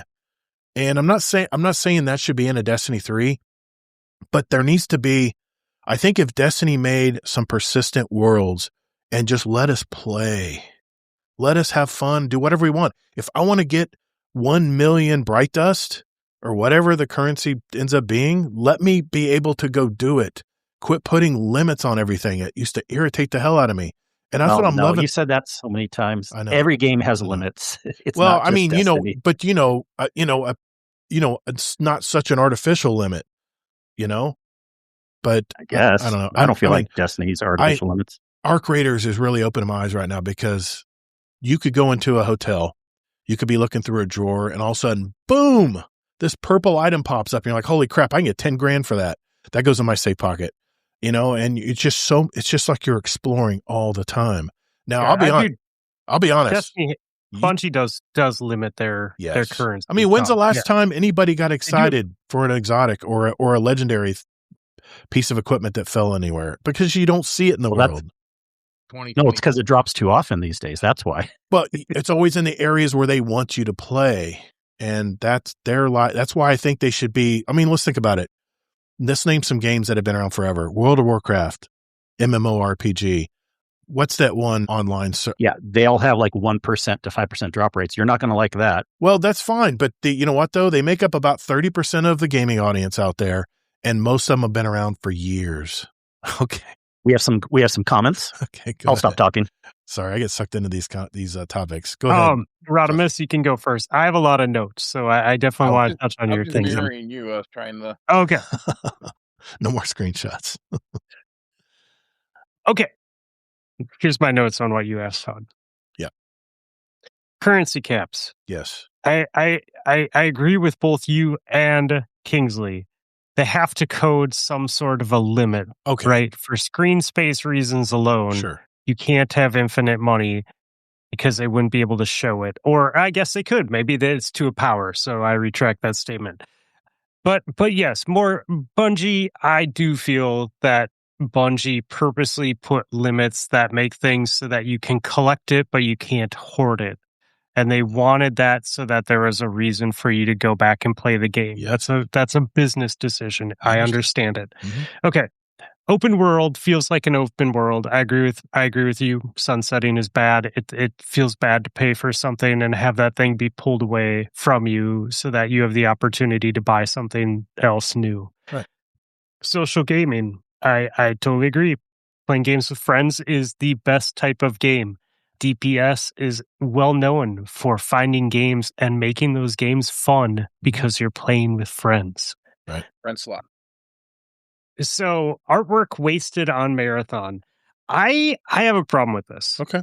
I think we're not looking at that correctly. I think most games in the future are going to have lots of opportunity for more random AI PvE enemies and better graphics. I mean, that's how games work, right? Look at history. Things get better. D2 is old. It is an old game. It is an old engine. It feels old. It doesn't mean that they wasted new tech on Marathon. It just means we're comparing an old game to a new game. Yeah. That's what's going on there. You said that they should remove PvP. Okay. First of all, they had PvP only projects in production. They did. And those got killed because of corporate greed and the Bungie Sony stuff. Yep. I think that Bungie does PvP better than a lot of studios. Absolutely. And I think that their gun feel is really great. So I don't think that... I think that they can do both well. And I wish that we would have seen that Destiny PvP only spinoff. I think that would have been cool. And maybe that would have opened the door to a Destiny PvE only spinoff, right? Like maybe that's a different timeline that we could have gone down. Okay. So removing PvP from Destiny, I guess I would ask, why does the PvP in the game have to impact your experience playing? It's like not... what keeps... No. Hold on a second, though. Okay. Like, what keeps you from just not playing the content you don't like? I didn't enjoy strikes after I played them a certain amount of time. I would only return to playing them if a friend needed help. Again, social gaming. Right. That's more important to me than what I'm playing. Right. Otherwise, I'd avoid playing it, right?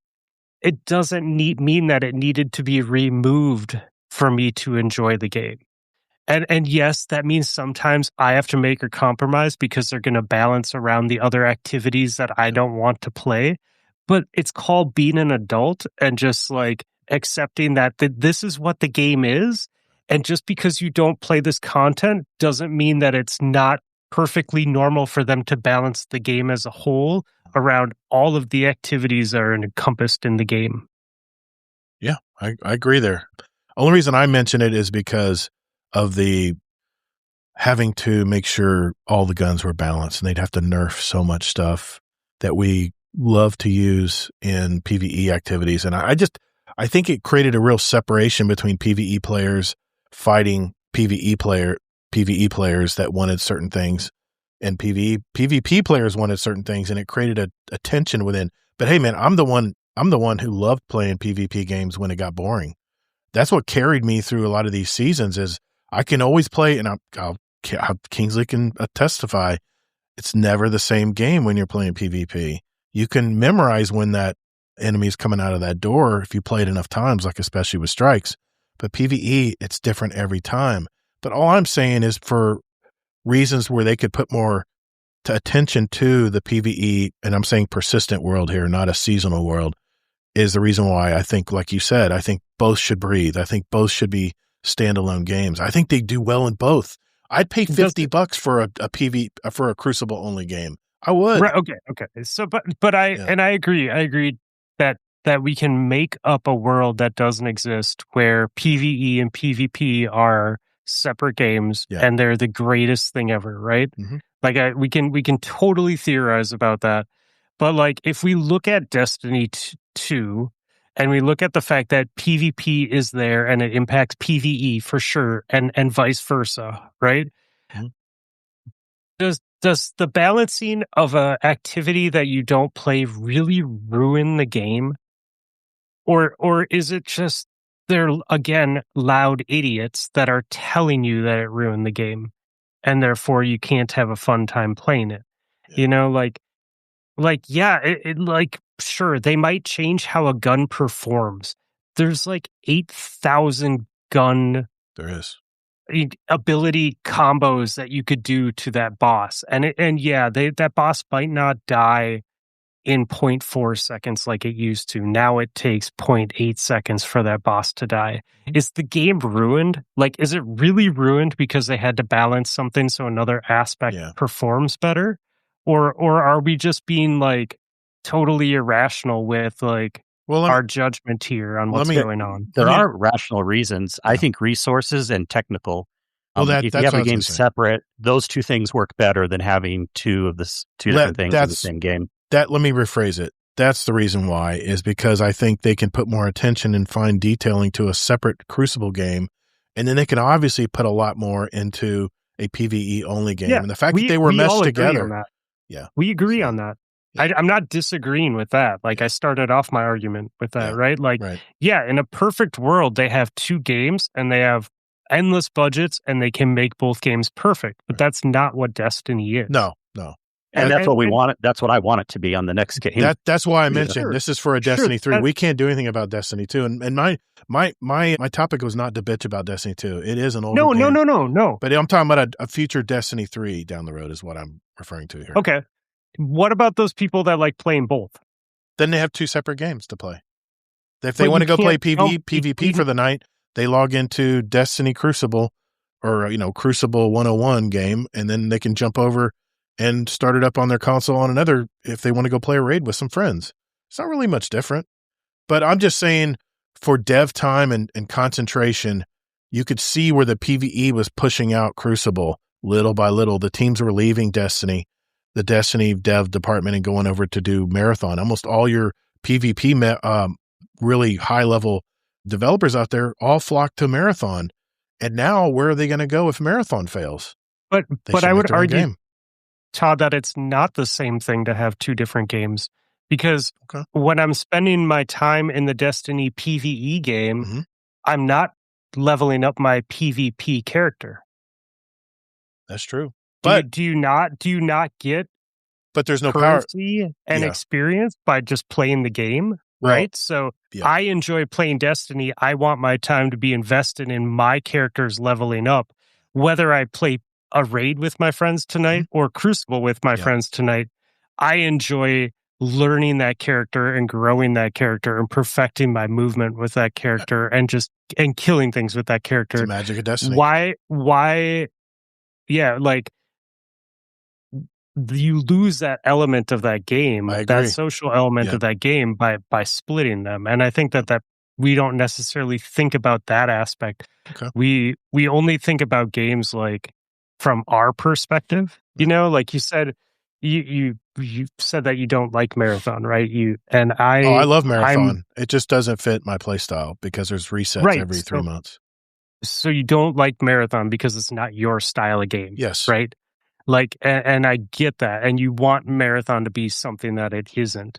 And I also don't enjoy extraction shooters. I'm a PvP person. Right. Extraction shooters and big BRs, they're not for me. I don't do them solo. Mm-hmm.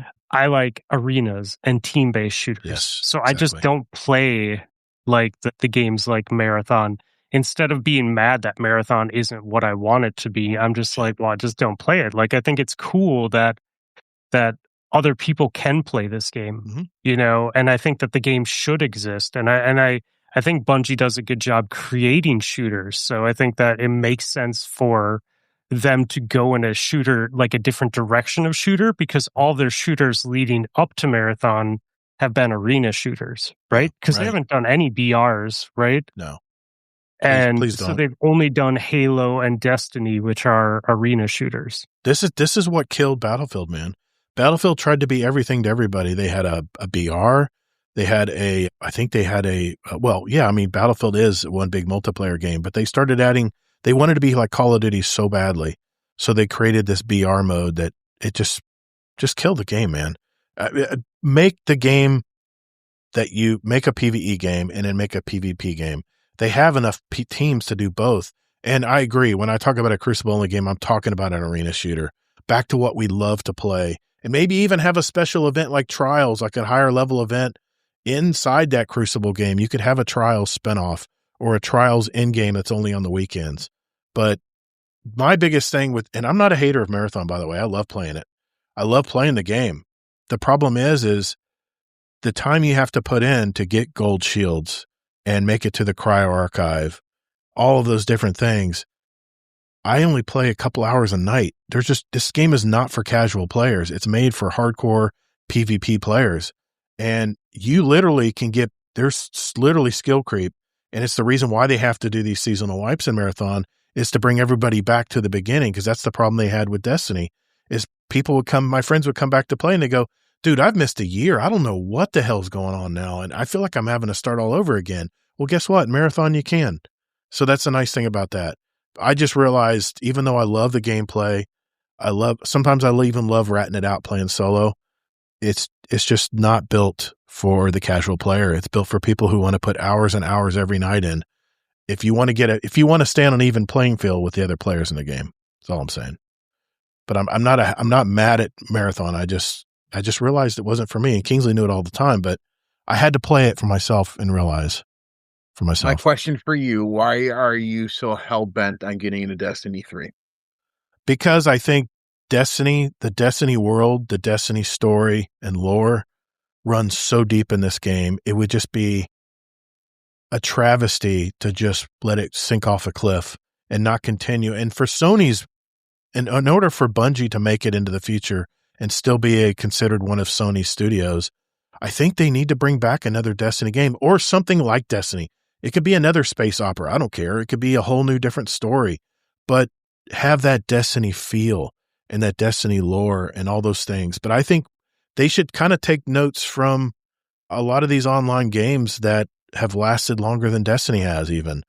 I think they should take from those types of the MMORPG types games, and those three things I mentioned, I think they should integrate the social aspect as like the bedrock. I think it should be the base of the game, and then build all the worlds around it.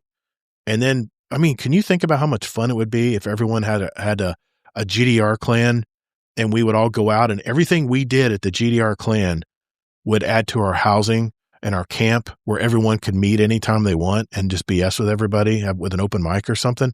That's what I'm talking about here. Stuff that Destiny Rising did, but that's a mobile game. Not many people want to play this game on a mobile. And yes, I know you can use emulators. It's just not the same though. But I think they need to come out with a Destiny 3 if Bungie is to stick around. You want them to make it a survival crafter, essentially. Yeah, I mean, I think so. But mainly it needs to be persistent. It needs to be true open world where we can do whatever the hell we want. If I'm an Arc Raiders and I want to go collect lemons until my whole backpack is dragging on the ground, I want to be able to do that. I don't want to say, go ahead. Destiny if you have no PvP? It is, absolutely. I think it's a different game. Dude, man.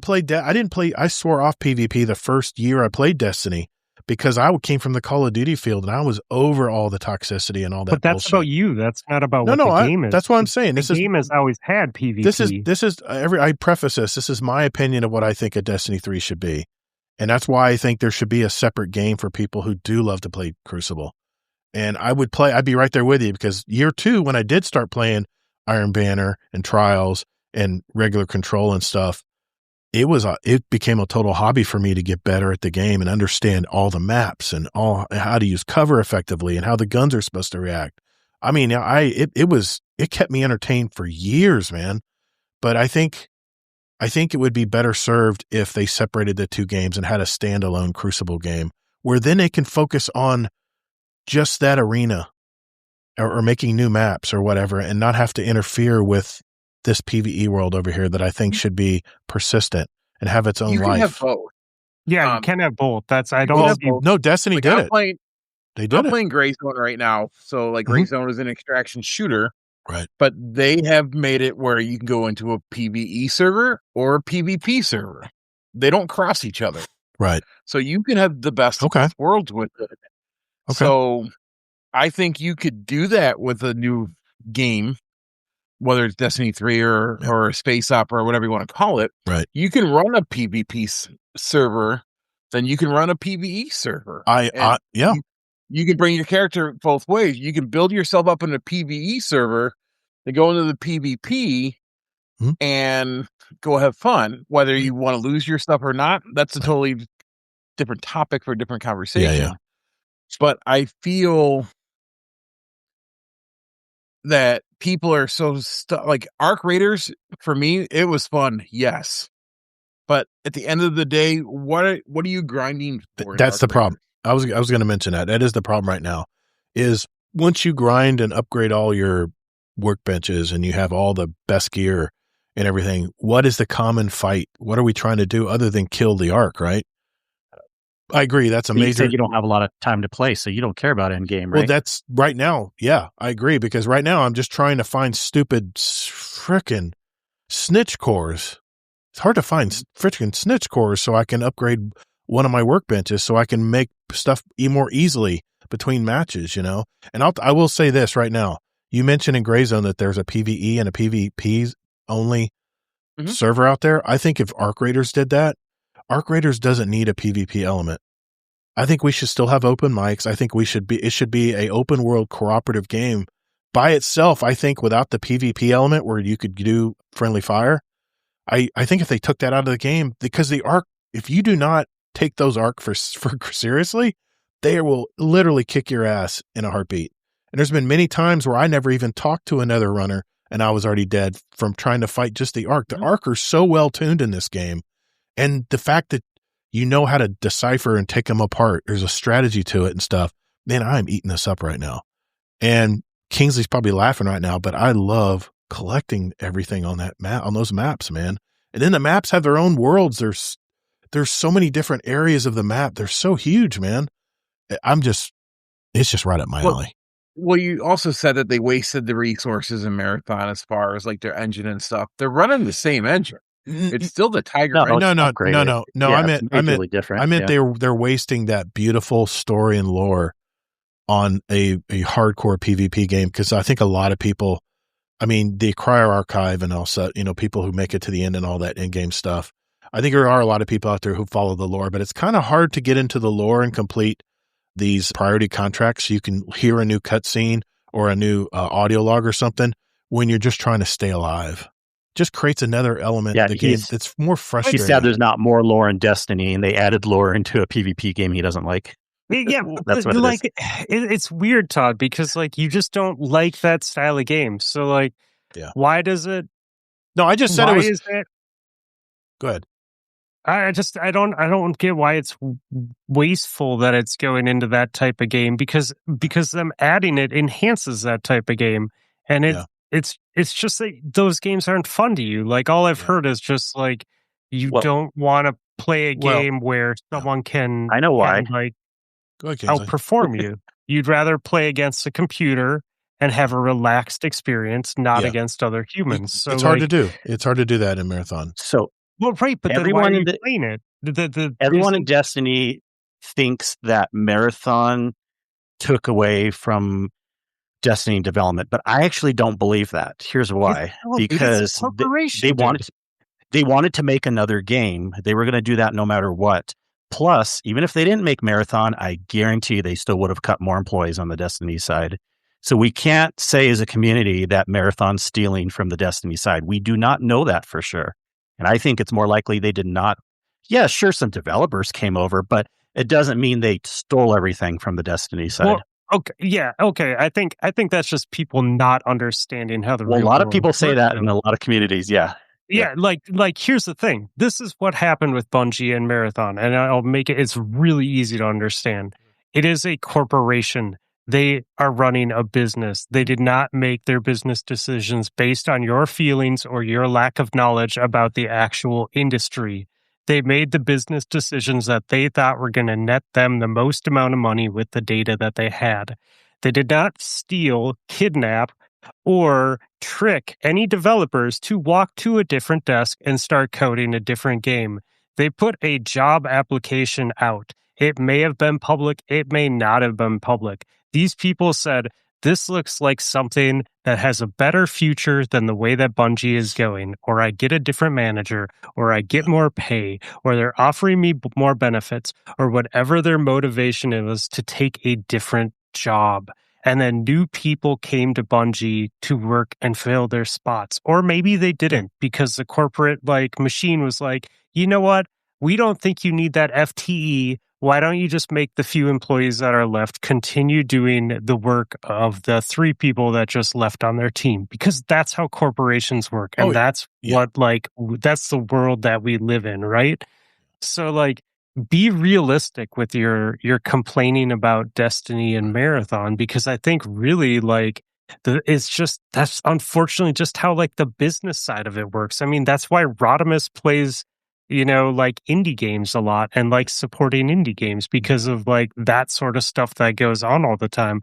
I loved Destiny. I had thousands of hours into it. I would play another Destiny PvP game.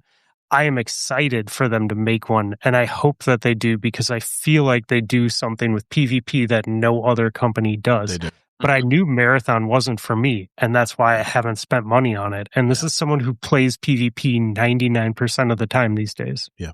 I as far as the corporate, I'm don't argue that. I think you misunderstood me when I said they wasted resources on Marathon. I don't mean employees. That's not what I meant.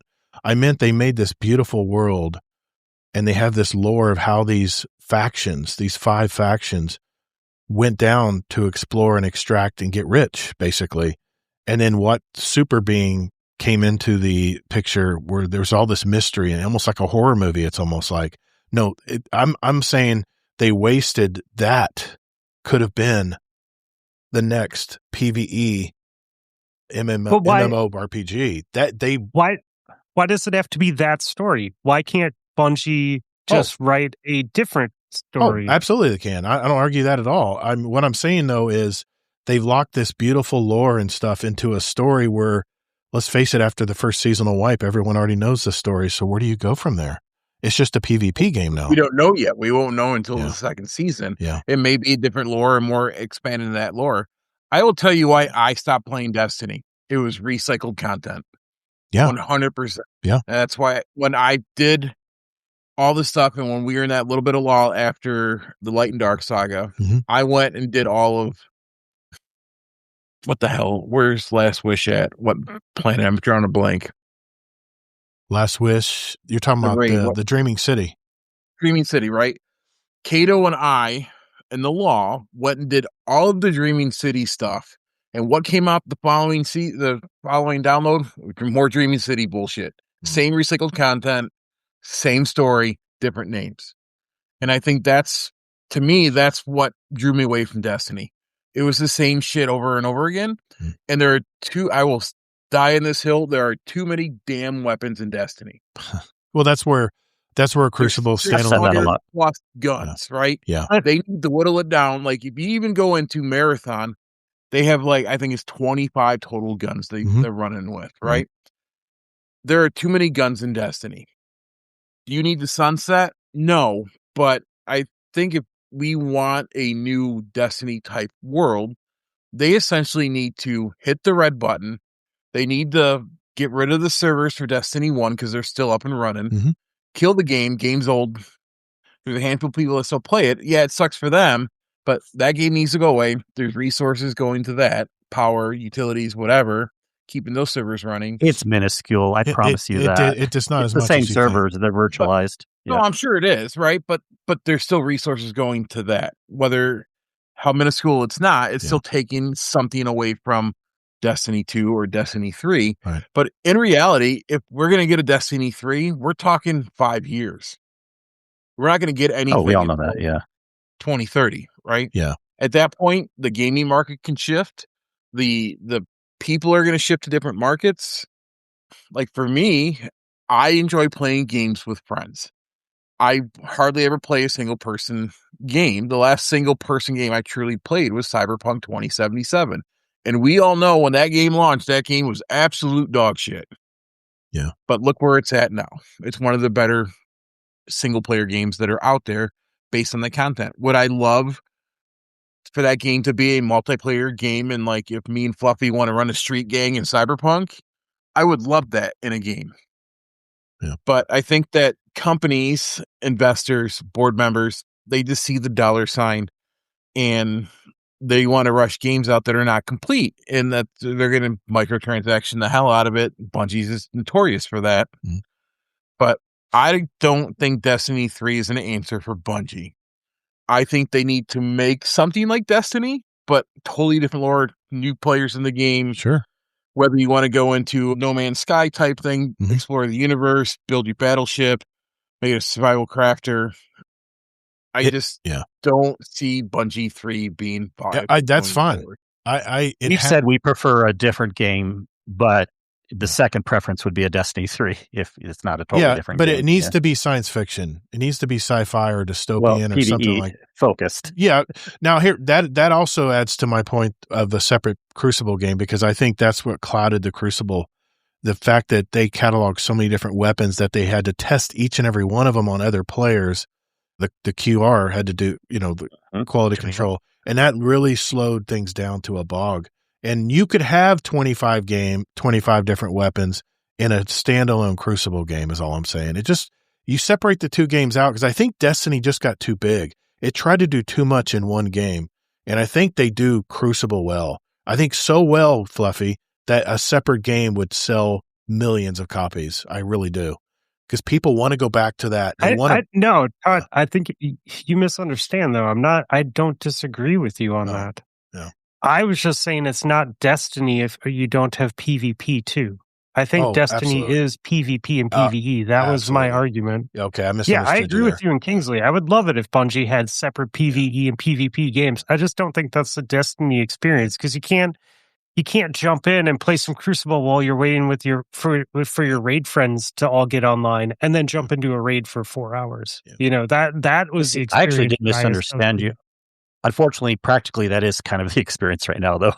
PvP is totally dead, but practically speaking, but like conceptually speaking, Destiny. So that's even one more point why I would want a different game. Don't call it Destiny. Yeah, exactly. I'm being selfish, and I prefer PvE anyways. Look back to every expansion that's been out since the final shape.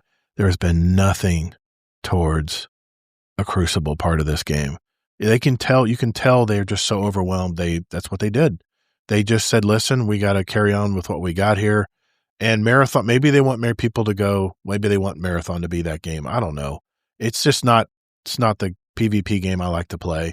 And I explained that last week in my review of exactly why I decided I don't want to play it anymore. And if a group of friends want to play it, great. But my main focus for tonight was what would a future Destiny game look like. And I agree, Rodimus. If it's a space opera, if it's with all different characters and a whole new scene and a whole new world and whatever, all better for it. But I just think that whatever PvE game that Bungie makes in the future, I think should be an MMORPG, something like World of Warcraft or Elder Scrolls Online or games like that. And just have a separate game for your PvP is all I'm saying. Because then you can have 1,000,000 guns and it won't matter because it's against PvE enemies. You don't have to worry about quality testing against other Guardians. Go ahead. Fluffy. Still don't have a lot of guns. Yeah. I recommend. I know you're trying to wrap this up, but I'm have a lot of mods maybe, but yeah. Throw one thing out there. Okay. I think it would be healthy for the Destiny community to look at Marathon and Destiny's relationship like Xbox treats Forza and Forza Horizons. They are made by the Forza racing teams, right? Right. And it's like the race division of Xbox that makes Forza and Forza Horizons, but they're two totally different experiences. Like Forza is geared towards the person that likes more of a sim style racer. Realistic. Forza Horizons is more of an arcadey style racer, right? Right. One does not drain. Just because one has something doesn't mean that the other one cannot also have something good. And I think that people think that because Marathon exists, like it is somehow the reason that Bungie is in the state that it's in, but that's not true. No, they were 3 years ago. Yeah, it's the company. It's the companies running. It's Bungie. It's Sony. It's the companies running the show and the decisions that they're making and the choices not to fund things and not to invest in things. Fair enough. And how, where they want to gather their data, whether it's from the community or whether it's from, their stockholders. Like that's the problem. And it's not that because Marathon exists, Bungie sucks. I never meant to state that if that was what you got from me, but I know a lot of people have said, well, there's nothing going on in Destiny, so they must be giving all the devs must be going over to Marathon. No, I think there's two separate teams. I agree with you there, man. I think one is mutually exclusive of the other, but no, I mean, it's a good point, man. I'm trying to wrap this up in a positive spin, but like I said, the main reason I mentioned it is people are crying out, we need a Destiny 3. We need a Destiny 3. And like Rodimus said, it doesn't have to be Destiny. It can be some kind of space opera or maybe a dystopian world like Arc Raiders. Like I said, I agree. I think if Arc Raiders took away the PvP element tomorrow and they made a PvE only game, they claim when they tested it that it just became too boring. But if you had a compelling end game, which now they don't seem to have, my God, man, all the time spent in those worlds, that's all people want to do is just live that digital life. So we'll leave it at there. We'll leave it there, put a pin in it for now. Maybe we'll come back to this topic at another time. But I want to talk with you guys. I want to see what you guys have been doing in life and kind of let our hair down now. I'll put my mullet back on if you want. We'll do that. Thanks, guys, for engaging in it. We'll be right back after this. Hey, Guardian, our show runs on Duncan. I mean, it's supported by our community. And by that, I mean our Patreon community. We're nearly 100 strong now. And if you want to join an awesome group of people and get the benefits like a private channel with myself and Kingsley Mac and all of our other Patreon members out there, not to mention special badges in our Discord community, years of behind the scenes, special audio and video episodes just for our patrons, and it's really simple. Just go to GuardianDownCast.com and hit that Patreon button to find out more. You can also join us for free, so what do you got to lose? If you've received any value from the show today, keep those corporate sponsors out of our podcast by simply joining our awesome community at patreon.com/support Guardian Downcast. Later, Guardians. Before we go tonight, I've got a couple more things I need to do, but I want to talk to these guys. I haven't seen these guys in forever, and I just want to catch up, see what's going on in their lives, and just check in, see what they've been doing. So who wants to go first? Who wants to talk about their week, what they've been gaming, what's going on in their life? Anything you want to talk about, man, now's the time.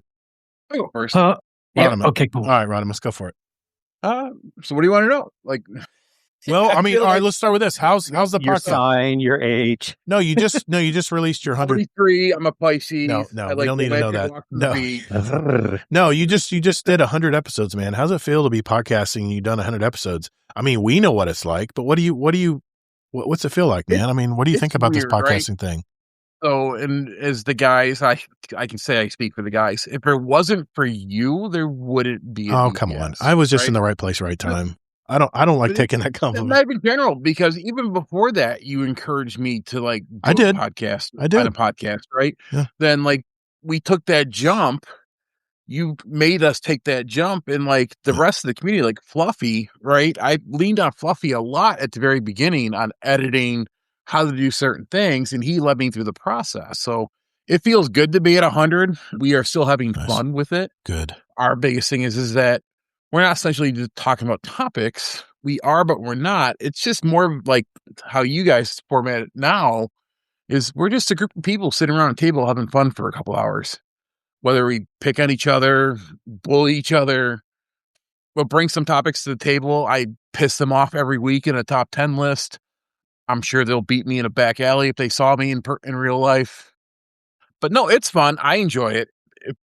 Like Fluffy and Nip said, once we stop enjoying it, we're just going to stop, right? Yeah. We have a great community over there. It's very welcoming. It's very inviting. We're always trying to find the next game for people to play or to enjoy. Finding those $25 indie games, or before coming on to here, I was talking to Cato, Zim, Bell, and Ed wasn't there, but we were talking about when's the last time you spent $70 on a game? For me, I haven't spent $70 a game since I want to say it was Dune, and that was last year. Trying to find all these independent, like, are we there yet? It's a great game to play with your friends, whether you're sober, high, or whatever. The game has an ending, but 9 times out of 10, you're not going to get there because you're going to be fucking around trying to kill each other with whether it's a landmine or a snow tube or RV or a bear. We're always trying to find the next game to enjoy. And I think we realized we spent thousands of hours in Destiny, and it kind of took away from some of that great games that are out there. So that's good, man. But I like your vibe. When I was on the show, it's been a while since I've talked to you guys. I loved your vibe, man. Yeah, it's been a while. One of my, believe it or not, one of my favorite episodes is when Fluffy invaded us out of nowhere. Love it. The show takeover. We've had a few of those. It was not planned, and that was such a fun night. But even for like our podcast, right? If we have a guest on, they're allowed to come on, very much like what Kingsley did with the Guardian Hub, right? If you're a guest, you can come on the show at any time as long as we don't have a guest, right? Mm-hmm. If it's just the boys, you want to jump in and come bullshit for 35 minutes and leave, feel free, right? So we want people to be included and have fun. And the great thing about my community or our community is that we have people's, like, we have gamers in there, but we also have their wives in there who aren't playing. And what's funny is that they bully their husbands more than everyone else bullies them. And it's great. So, but it's bullying in a good, fun, friendly way. It's not like you're an asshole, you're a dipshit, I don't believe what you're doing. It's fun camaraderie with your friends. And we do not bring toxicity. And that's the biggest thing for us. Yeah, man. I mean, that's the energy you always want to have in a podcast. Yeah, you don't want to have any. Yeah, believe me, we've been through the gambit. If you've podcasted long enough, you're going to have those shows. You're going to have that drama in communities. It just happens, man. People are people. It's what happens. And we've had our ups and downs with our show, no doubt. Everyone's going to. Yeah. So, but what else you been doing, man? What else? How's work? How's family life? How's your daughter doing, man? She growing up? Doing well. She's grown up. She's becoming a teenager, and she's not a teenager yet. She just got the presidential principal award at school the other day, so that was fun to watch her get that, and she was surprised. Heck yeah. My stepson recently just got engaged. Oh. Him and his fiance or girlfriend or whatever the hell you want to call it at the time went to Nashville, and he proposed to her. So that's exciting coming up. Grandpa? So, no, fuck that. Not yet. Come on, man.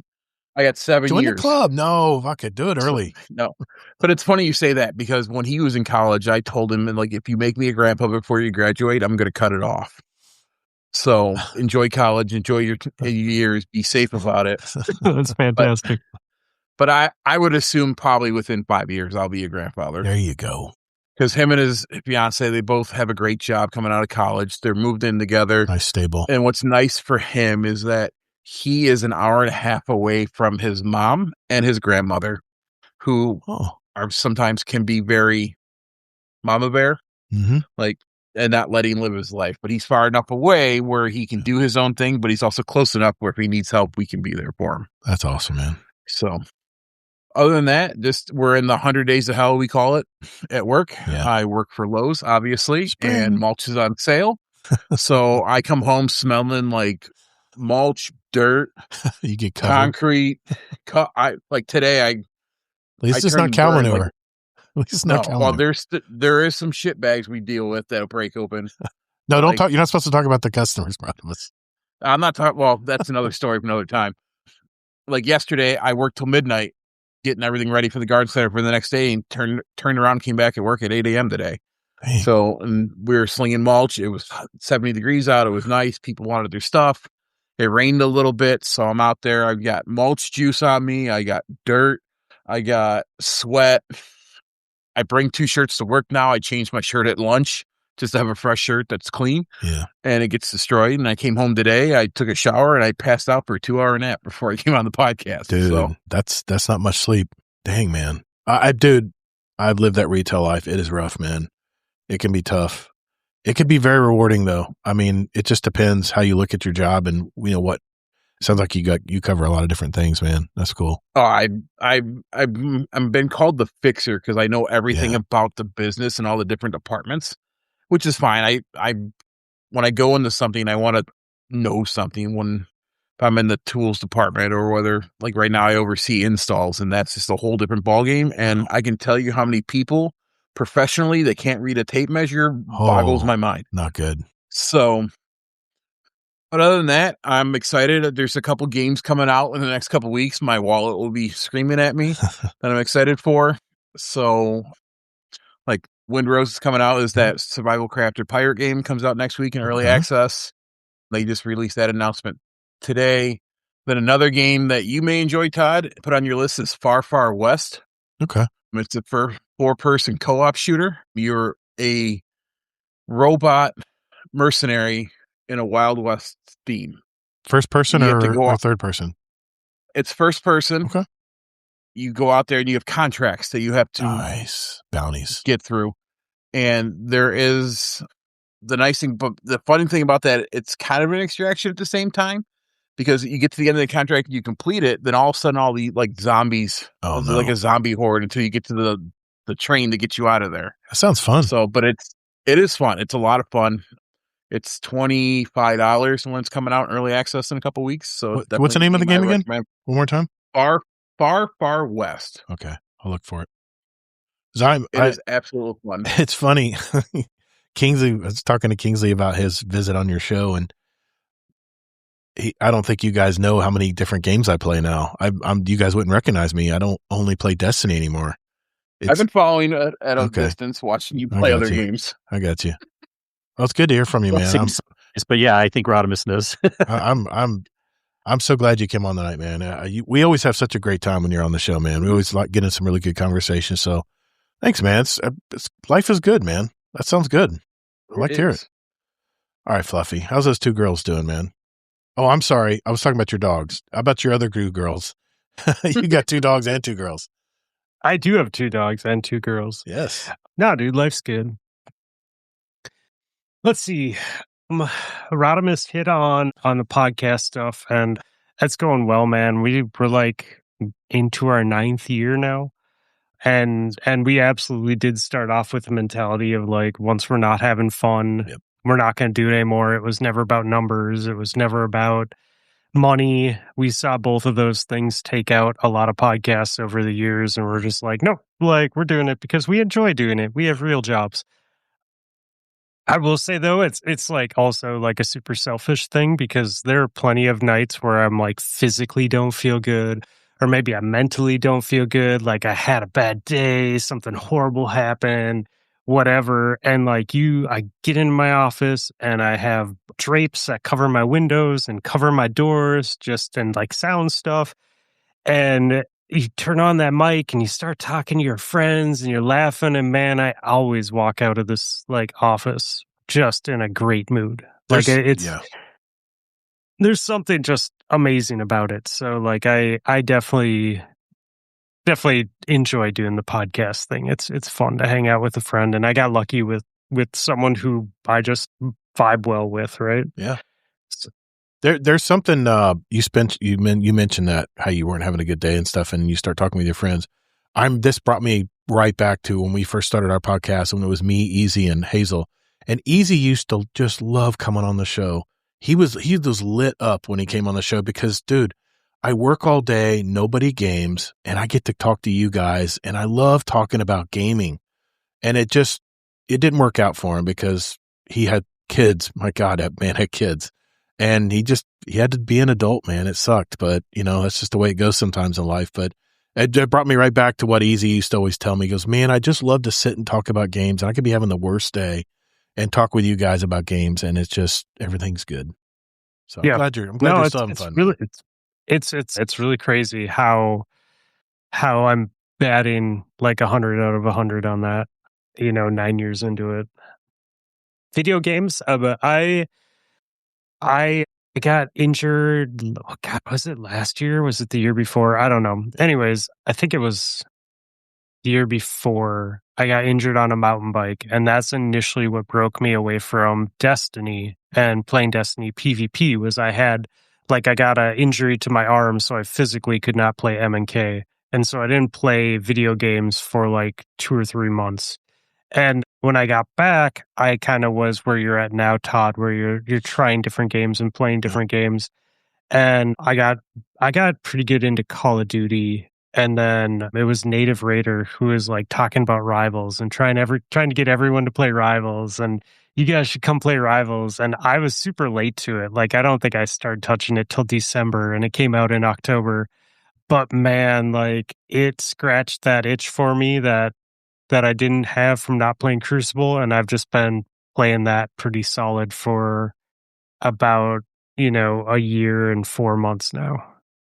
Nice. I think the only game that really pulled me away in that time was Expedition 33. That was a great game. And I played that about halfway into the end game and really enjoyed that. But yeah, I've been playing a lot of Rivals. I did buy Ghost of Tsushima when it was on sale. I haven't booted it up yet, but I was very tempted to earlier this week, so I think it might be happening soon. Nice. And then Rodimus was talking about future games. I think Forza Horizons is gonna either get me to buy the game or buy Game Pass.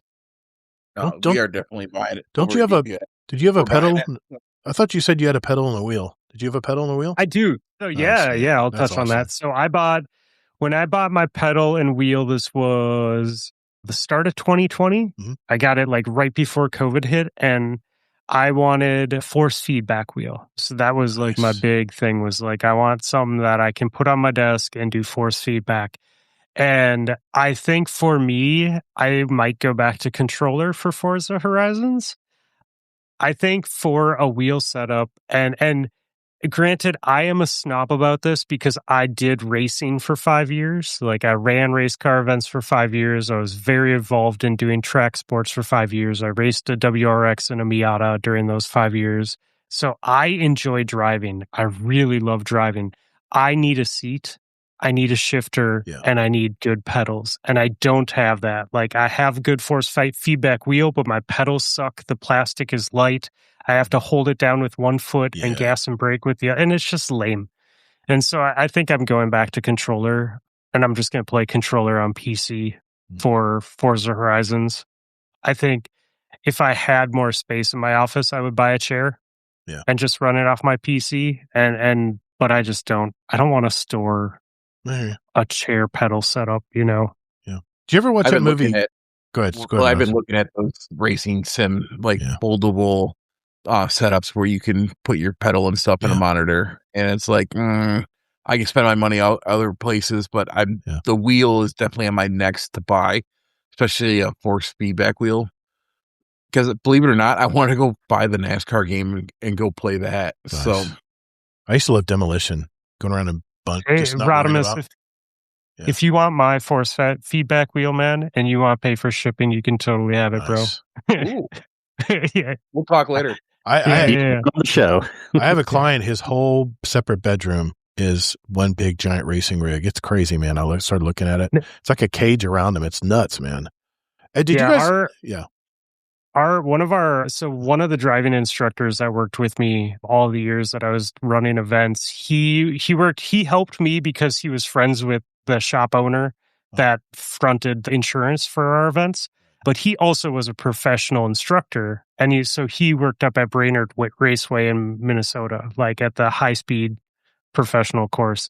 And he had racing sims in his house, and that's how he would train for races. And so people would hire him for training. Like, part of your race car training was going to his house and sitting on the sims and really like learning your car on every corner of the racetrack. And then you drive out to the racetrack, whether it was Road of America or Virginia or whatever, and then run the track knowing what speed you're entering, what corners, and how you're doing it. Did you guys ever watch that movie Gran Turismo from Sony?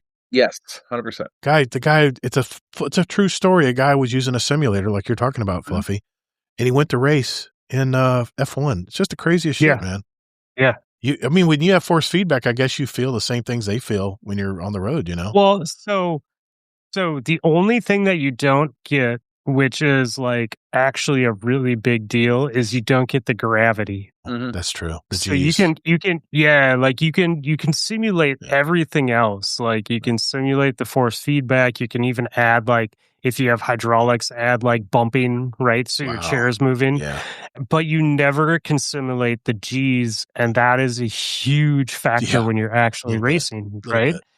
But yeah, force feedback is great, and I think pedals are great, and I think you can drive really well with the right tools, right? But also, just an Xbox controller is actually a really good controller to race with. You know, you have pedal distance, right? Your triggers have like a nice pedal distance, you know? Like, I don't know. That's cool, man. Now, I bought the HyperX Xbox controller, and I could actually determine how far you can adjust switches go back, right? Yeah. For shooters, you want really short throws. Yeah. For something with gradual, like a throttle or something, you want something that has have you ever guys used they have adaptive triggers on the Call of Duty games? I played Call of Duty Zombies the first time when they had the PS5 adaptive triggers. Holy crap, you're pressing the triggers down and they're literally just rattling like a real gun, and they're really hard to press like the actual weapon is. I had to turn it off because it was too distracting, but damn it, that's come a long way in controllers, man. So, well, man, it's good to hear from you, Fluffy. It's good to talk with you, man.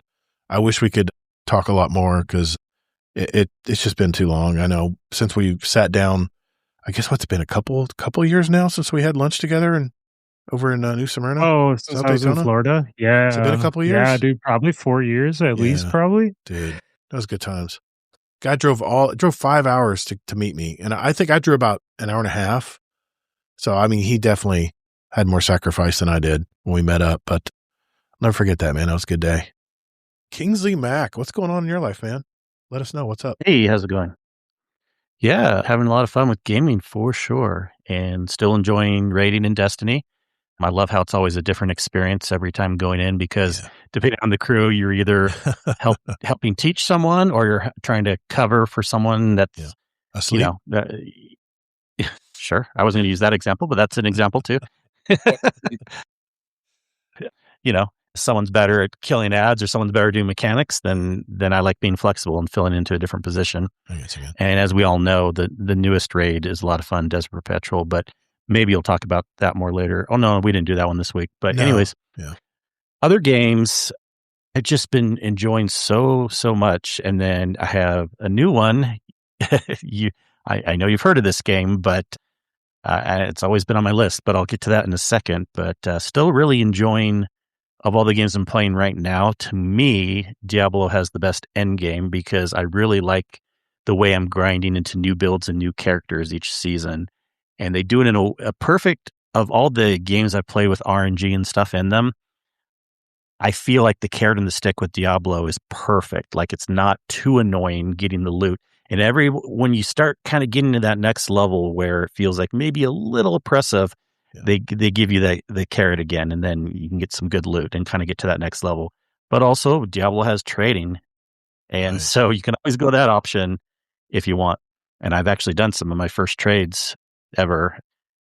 But anyways, Diablo's fun. I'm really looking forward to the new expansion coming out April 28th. So it's coming up here soon. Nice, man. Now, does a story in, we say Diablo? Yeah. Does a story in Diablo, does it build up to the season ending like a Destiny season? Not the main story. Okay, no. The seasonals do have stories, but they're not usually directly related to the DLC. So they have like a main campaign that you can play anytime, and then the seasonal stuff are the offshoots, right? Yeah, and they actually have 2 campaigns now. They've already had 1 DLC. This is the second DLC coming out on April 28th. Yeah. I might still give it a try. My mind has definitely been more open. Did you do Path of Exile at all, Kingsley? Path of Exile 2. No, and I am slightly interested in that also, for sure. Yeah, if you like Diablo's more for me, but because I know there's some differences between the two, but I definitely am interested in Path of Exile also. So Path of Exile, the original one, there was a fan of Diablo 2, and when Diablo 3 came out, they were very upset with the direction that they went with Diablo 3, so they made Path of Exile as almost homage to Diablo 2. And so it definitely has like similar roots. So if you like Diablo, I would say when content gets stale, it might be worth trying out. Now, I only played Path of Exile 1. Rodimus, did you play PoE 2? I know everyone in DPS was playing. I have not. No, I'm not a big Diablo type game. Like I don't like point down, top down stuff. Now I do enjoy Baldur's Gate for the top down stuff, but that's a little different, I think, kind of game.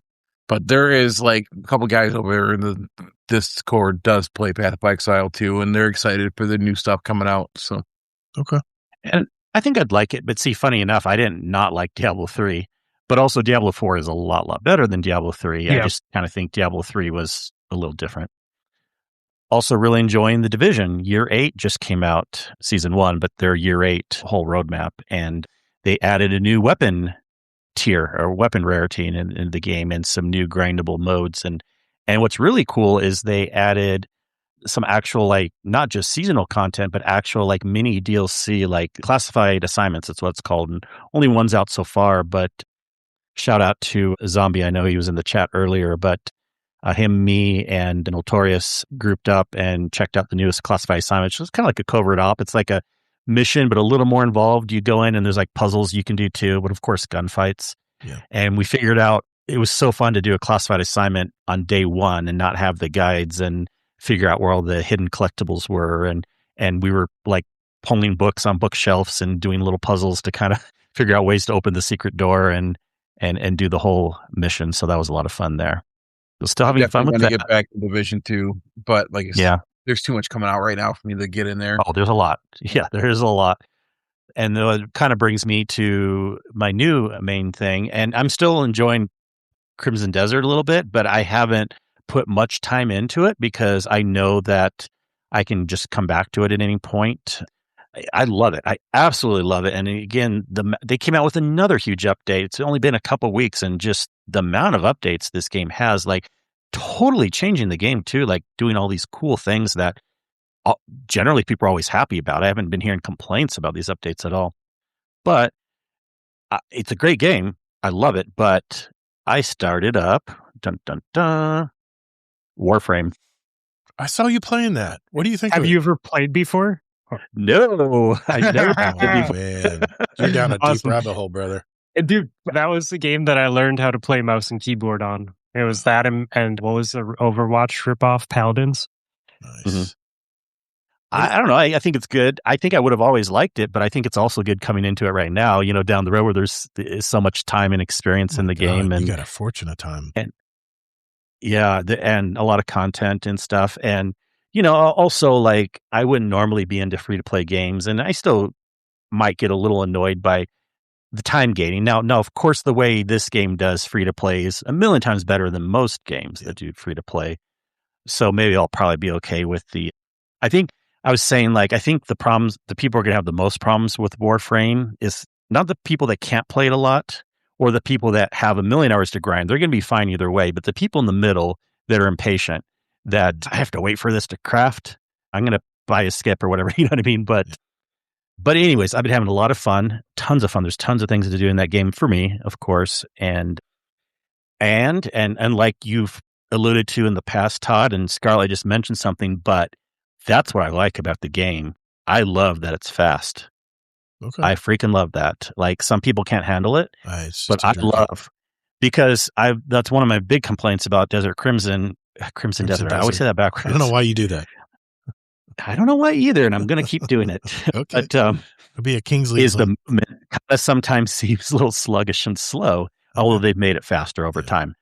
But Warframe, holy cow, Destiny is going to seem slow now because you just zip around in Warframe, and I'm loving it so far. So that's good, man. Not too much to say there otherwise, other than it's going good. I also did buy, shout out to Bell, but I did buy the Founders Pack for Soulframe, $30. I do enjoy Soulframe. Soulframe is totally kind of different, but like I haven't gotten that far into it, but it's like a medieval fantasy type game by the same developers. Right. So far, it seems more like open world than Warframe, right? Is that how you would explain it? Or not really world, but I've not played Warframe, so I can't compare it to that. But yeah, it's a little bit of an open world, but I think it's still a closed world. Well, even Warframe has a little bit of open. Yeah, but anyways, enjoying the Soulframe 2. I don't have time for all this, but in a way, I do have time because I'm empty nester and my job is somewhat flexible. So I'm in a point in my life where luckily I have time to play a lot of video games. Not jealous at all.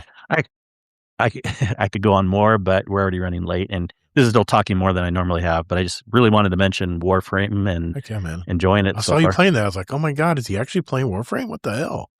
Yeah, I questioned that the other day too when I saw it. I'm like, I took a double take. I was like, okay, all right. Well, I was never opposed to trying it, and then I think it was Tech and Allocate that were talking to me about it one night, and I already know some things about it from other people talking about it. I'm like, yeah, I'm finally going to download and give it a try. So I did. Nice, man. Cool. That's awesome, man. You're playing more games. I'm playing more games. What the hell's going on? We in the upside down? What the hell's going on here? Well, this isn't that weird for me. I've always kind of played, even when I play Destiny a lot, I would still take time out to play the latest Assassin's Creed different games. Yeah, I remember that. That's right. Not a whole lot for me this week. Just Arc Raiders all the time. You know me, man. I latch onto a game and I shake it for all I can. I mean, every time I have any few minutes, let's go on a run. I'd see if I can get some olives this time in the olive grove without getting killed. Anyway. Yeah, my wife and I did see a movie at the theater last night. I got to talk about this movie, man. It's called The Drama.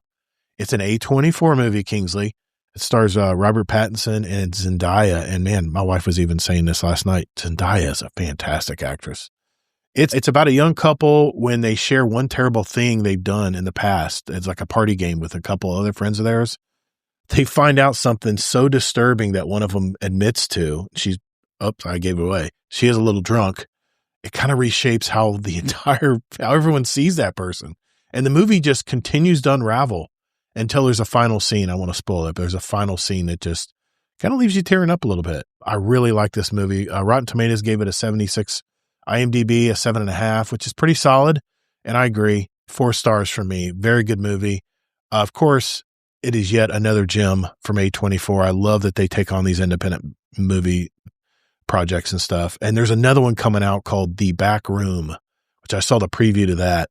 And this looks like another crazy, like a Inception type movie. I can't wait to see what it's about, but it's so mysterious. I can't even tell you what it's about, but other than it's a back room in the back of a furniture store that goes into like a portal or somewhere. I don't know. Anyway, I'll let you know once I see that one. Arc Raiders, man. I can see easily putting 200 hours into this game. And I don't think I'm going to do the expedition. I don't think I'm going to. I don't have any interest in wiping all my gear and starting over again. I'm just going to enjoy the game, enjoy playing a new game and being in these worlds and stuff. And of course, our raid group, shout out to our raid group, Run a Red Lion, Allocate, Sin, Zombie Pops, and of course, Kingsley Mac. We hung out in the final Salvation's Edge encounter last week, trying to learn it. And we went for hours, couple hours. And finally it was just late. It was a holiday weekend. I think a lot of us were tired, even though Kingsley says he wasn't. And Sin actually don't speak for me, Ricky. I'm not putting you under the bus, but Sin actually fell asleep. He did. Yeah, he actually fell asleep. So that's why I was kind of, hey, I got to get my jabs in while I can, because he's always shoulder charging me off the map and stuff. So, hey, Guardians, if you would like to ask us a question for the show, head over to guardiandowncast.com to send us a voicemail or email us with your question. However, the best way to send us a question is to write it out in our podcast questions channel in our Discord community. You can access it on the Discord app on your phone or on the web. It's discord.gg/Guardian Downcast. Don't think about it. Just do it. Do it right now. The links are in our show notes. Later, Guardians.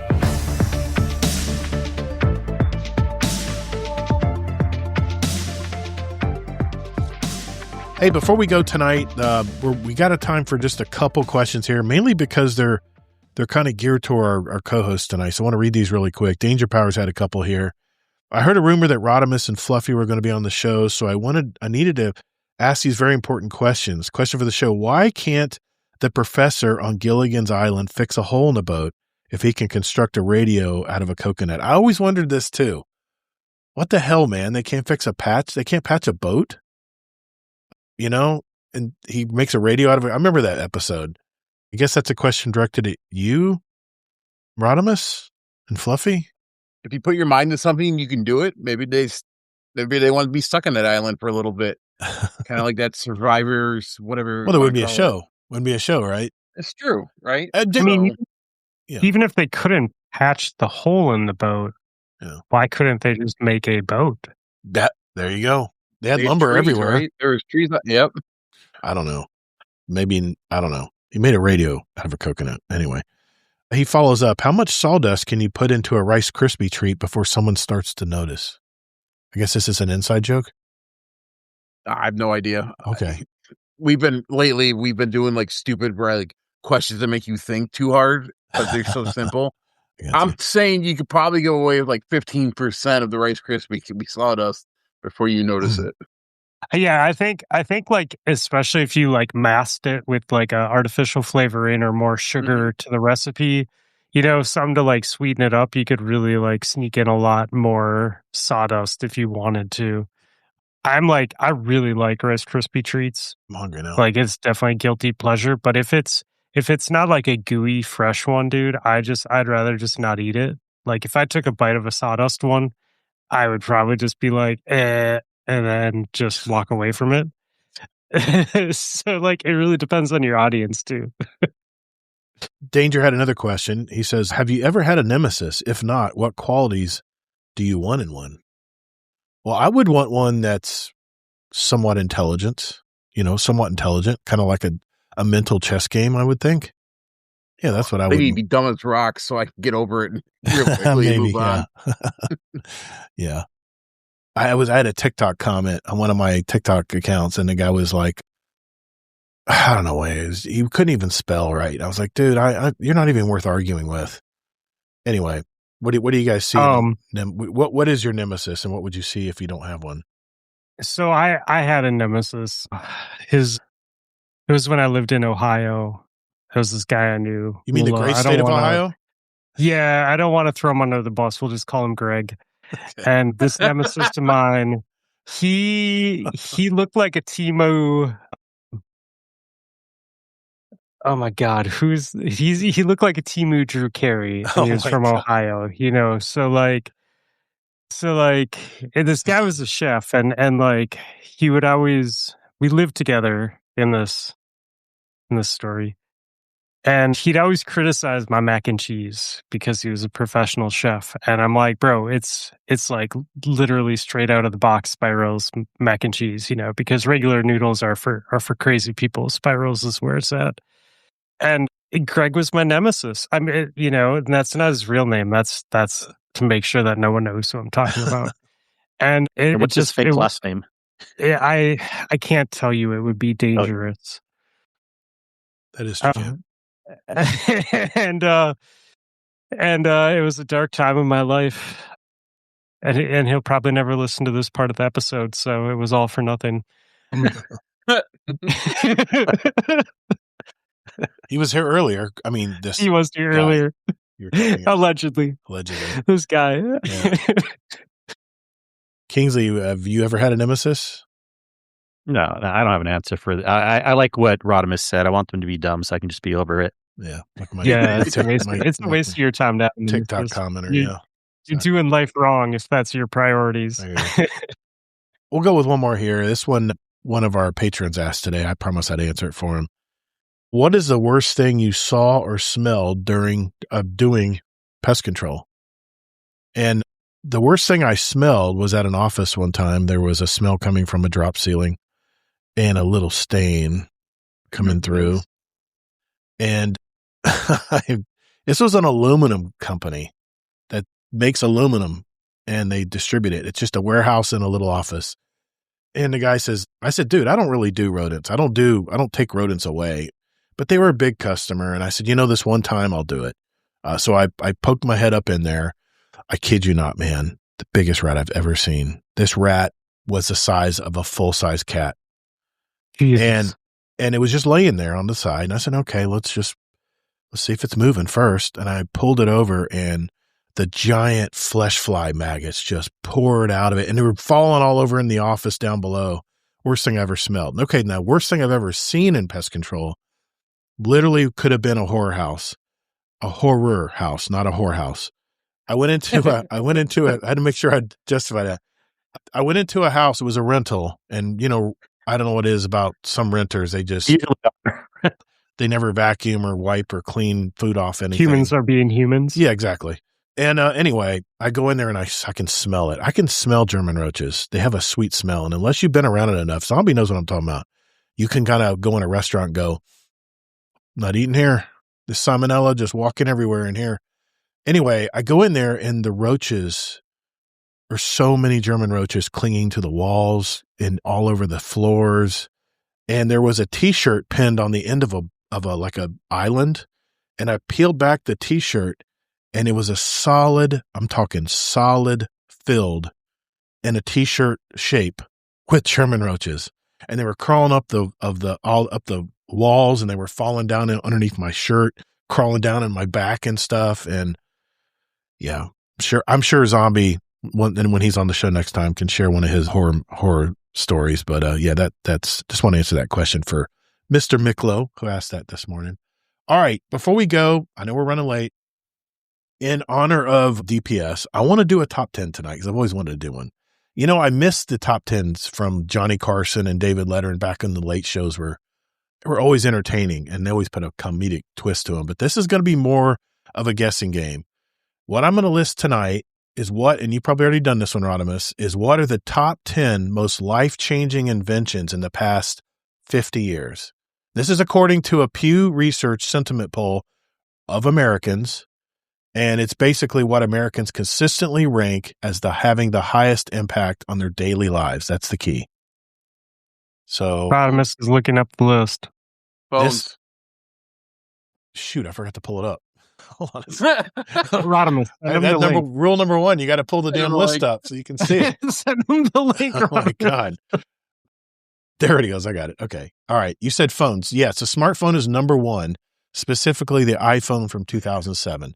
All right. That covers number 1. Wait, why the iPhone? Never mind. It just said specifically the iPhone is what they got from this. But anyway, what else? That's because people who buy into iPhones are the ones that also answer random surveys. You're probably right. Might be right. I know Kingsley knows a bunch of these. I mean, we wouldn't be here today if a lot of these things. Enjoy your Samsung Glass on your iPhone. Yeah.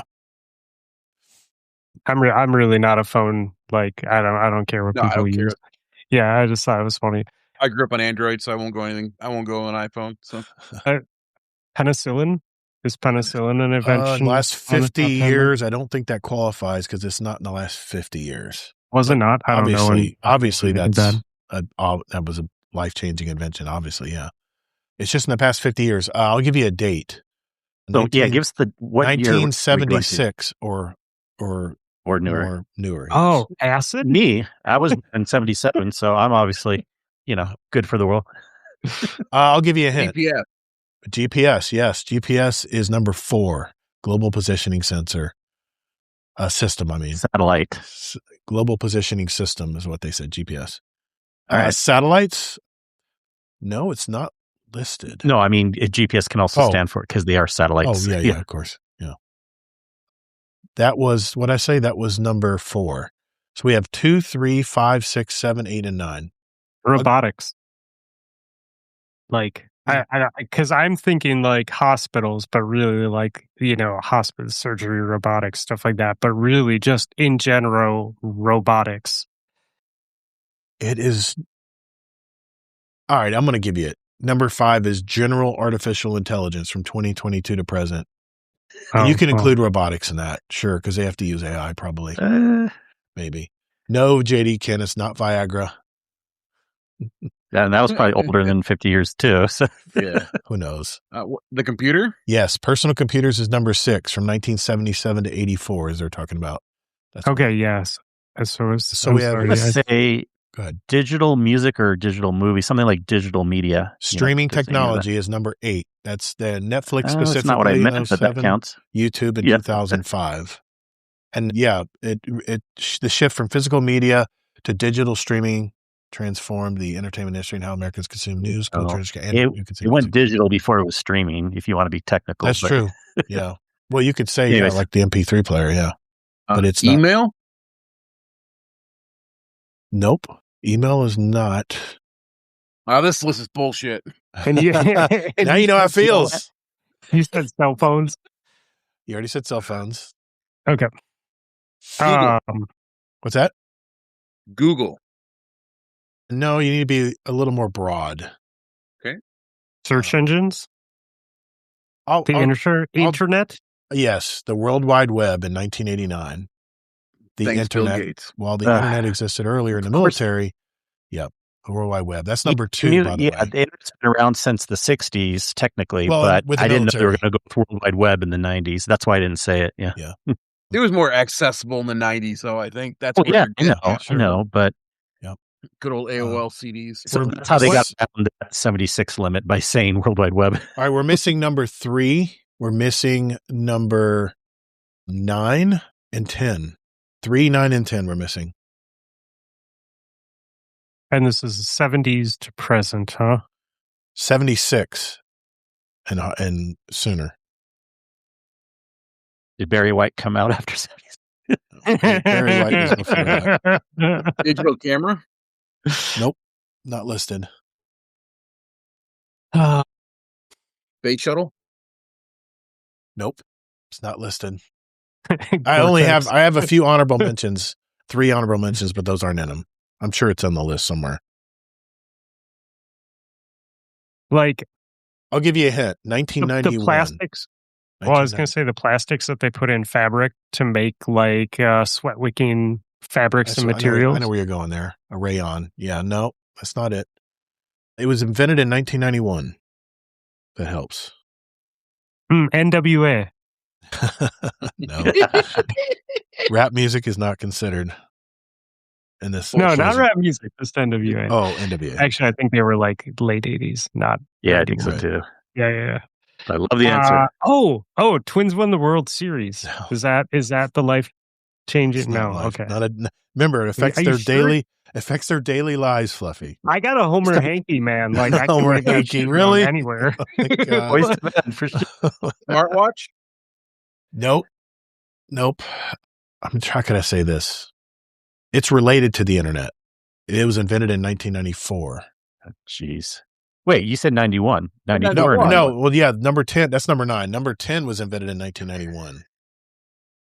All right, and we said the computer. We just got the general computer, right? Yep. These are general technology, general inventions. Nirvana CD. Does that count?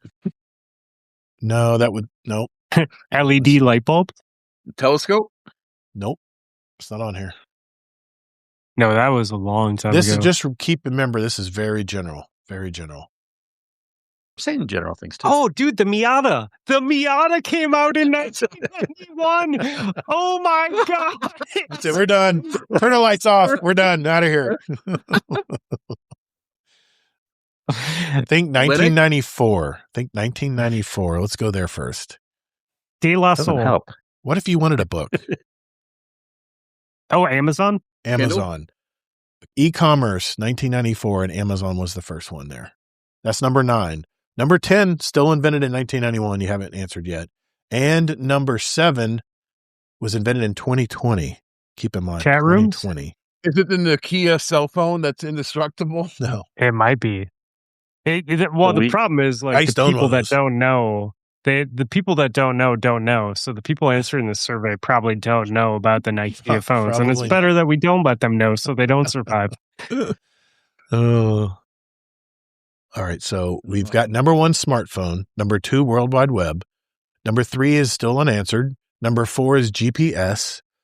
Number 5, I gave it to you, robotics, general artificial intelligence. Number 6, personal computers. We still don't know number 7. Number 8 was streaming technology. Number 9 was e-commerce. And number 10, you still haven't mentioned. Is What's that? The PlayStation? No. Wi-Fi or cordless telephones? Wi-Fi. Okay. Yes, that's number 3, 1997 Wi-Fi.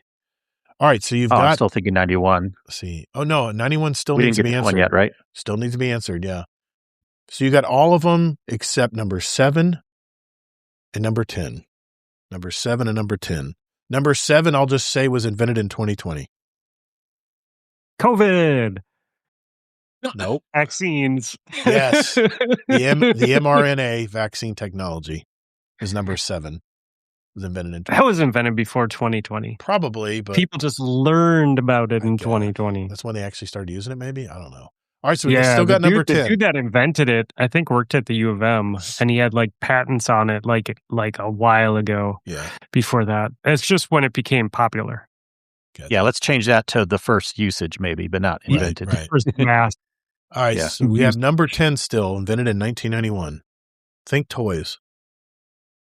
Toys. I got to give you a broad one here. I can't give it to you. Nerf guns? No.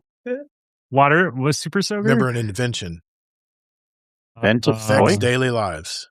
Is it like an adult toy? Could be. It is an adult toys. Yes. Was it the WWF Wrestling Buddies? No. Was this Mr. Stretch Mr. Armstrong? Stretch, yes. Just thought about that. I used to love that damn thing.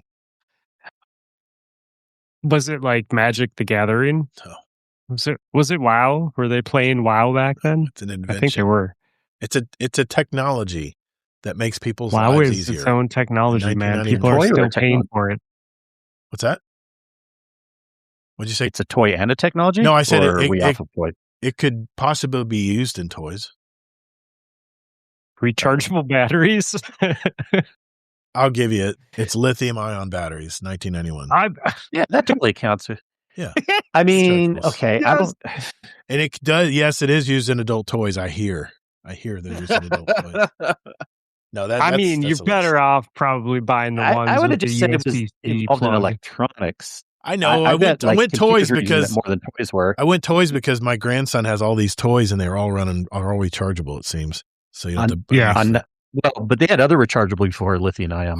Oh yeah. Well, I know nickel cadmium, but he was close enough. I didn't want to dance around it.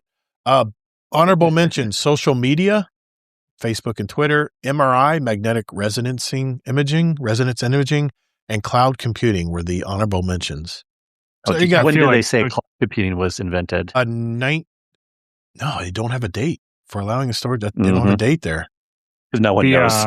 The social media thing is an interesting one. I don't know if that's a technology to better. I agree. I don't know if it betters people's lives or not. I don't know if that's a better or an advancement, or maybe you can advance it like in the wrong smoking direction. my clothes at a Denny's, rearranging my MySpace top 8. Oh my God. Bro. Yeah. Fun fact. Or what music to play when you visit my page. When MySpace was around, I was doing a lot of hip hop, and we made the top 10 music charts for MySpace for a week with Mr. Mac Miller and Tila Tequila. Oh my God. For like plays. I was on that digital marketing, man. I knew how to pull those clicks. Might have browsed your site at one point. I always thought MySpace was a little gimmicky for my style, but I did view some MySpace pages. Never did MySpace. Yeah, I was. It was like late teens, early 20s when that came out for me. When did cell technology come out? I guess they're putting that under phones. 70s to 80s. That's when it first came out. Okay. Yeah. I think I would think that should be on the list. Cell phones became more like common use when I was in 5th grade. And I'm thinking lithium-ion batteries. I'm thinking those portable phones that everybody had attached to a landline base. God, those were everywhere in the 90s. I thought 1991, it came right to me. Yeah. That's when I You pull out a little extension thing. Yeah. Dude, and the antenna. Like you could hear your neighbor's conversations sometimes. Exactly. Because they were so freaking powerful. Dude, the cell phones back then were so many wattage. I'm sure there's people who got cancer from holding those damn things. Oh my God. I remember I had the phone. It was a case phone that you carried around. Yep. And you could put it in your truck and plug it into the lighter. And you put that thing. I mean, dude, you never had a drop call. It's like so powerful. Your car phone was stuck to your car. You couldn't leave it. Remember that too? Yeah. Remember that too? Everyone that I knew, though, except maybe one person that had the car phone built into the car, never paid for it or used it because it didn't make sense by the time cell phones were out, you know? Yeah. They're like, can't use it. Yeah, like it's there, but it's more expensive and not as great as... as just getting a cell phone. I remember riding with my uncle. He was my boss when I first did pest control, and he had a really nice, professionally installed system in his car where you could talk, hands free and stuff. I thought that was the greatest thing. And then finally, by the time I got it, that's when cell phones you could bring them anywhere. You didn't have to have them charged or plugged into something, or I don't know. It was pretty cool though. They had that. Tell me you're old without telling me you're old. Yeah, I'm old. I was around for the first cell phone, definitely. You know how many Razor phones I owned? I gave to my employees back in the aughts. I bet. Oh my God. And they gave us they gave us new ones like every couple of years, like candy. They were just keep giving us new phones. You never paid for them like you do now. But anyway, that's dating myself a little bit, but I still have a Motorola Razor in its box still in my office here somewhere. If I look for it, figure it might get some money down the road. My first cell phone was in 94. I was a senior in high school. Dude, I was way out of high school by then. I was running a business when I got my first cell phone. Well, I know, you're older. It was the coolest thing ever, man. I was married in 92 and I started my business in 95. But the internet were just happening. It was just happening then. It's amazing how far we've come, that's for sure. Oh, I was using the internet in the late 80s. A couple comments here from Twitch. JD Kent said Backroom is based on a YouTube video by a 16-year-old. That's good to know, man. That's good to know. It's a weird-ass movie, man. And he said he couldn't fix the hole in the boat because his degree was in electrical engineering, not marine technology. And shipbuilding is a separate vocation. And he said, sure. He couldn't build a perfect boat, but exactly. to say to say that group of people was not intelligent enough to actually make something that floats. But then you do have the thing like ocean travel is like super treacherous. Yes. So they'd probably regardless of the boat, they're probably dying of dehydration before they get anywhere anyways. This will definitely date me, but I remember there was an episode where they tried to make a raft and they didn't get very far. The waves would beat the shit out of it and it fell apart before they could get out of the barrier island area of the island they were on. So good times. JD Kent said I had a cheap relative that gave me an AOL free disc for Christmas that one year. Yeah. God, I was tired of getting those in the mail, man. I was whipping those things in the trash can as fast as I could get them. They were super cool to a point, but then they kept sending them after no one was using them.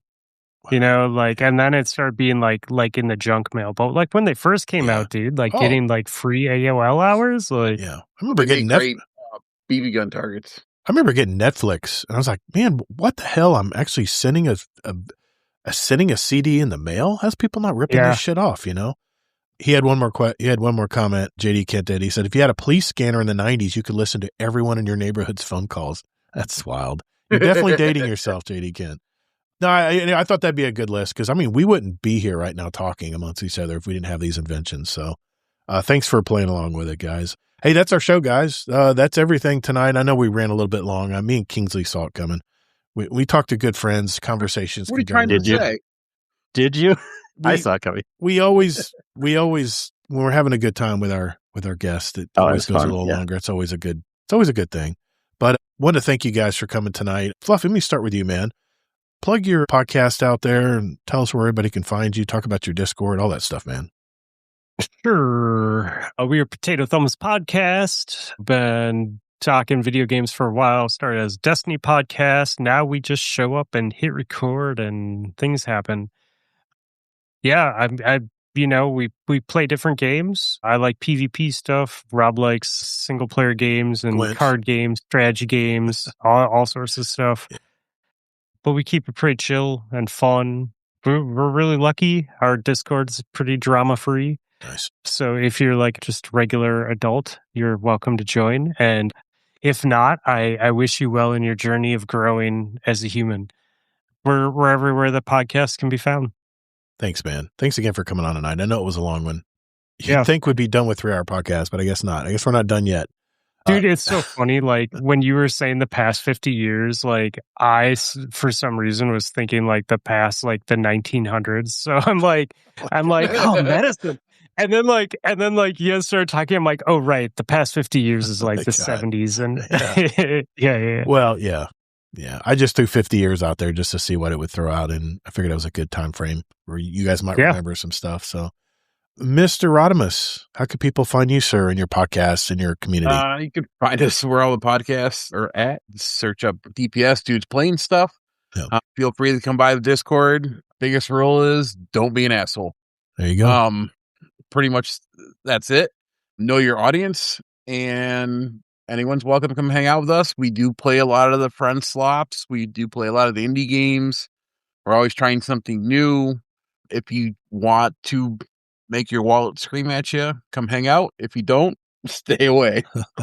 I definitely think like you guys have something special too in your community because you guys play like a ton of games, but everyone's like always super positive and super friendly, very welcoming. Like everyone's having a good time. It's not like an intimidating community to join. No, absolutely not. Everyone's and it's cool. Yeah. And again, like just be an adult and you'll be fine. We have like people's wives on there that don't even play video games hanging out with us. So. Yeah. Nice. Yeah. What started as like 9 friends? Yep. So about the 4 of the 5 of us podcasts, people come in and out. Yeah. So it's been a journey. It's been fun. We're going to continue doing it. We're having fun with it. There are some weeks where like, we're not feeling it. We're not going to record this week. And we're not sticking to like, we must record every week. We don't feel it. We don't feel it. It's a good way to do it.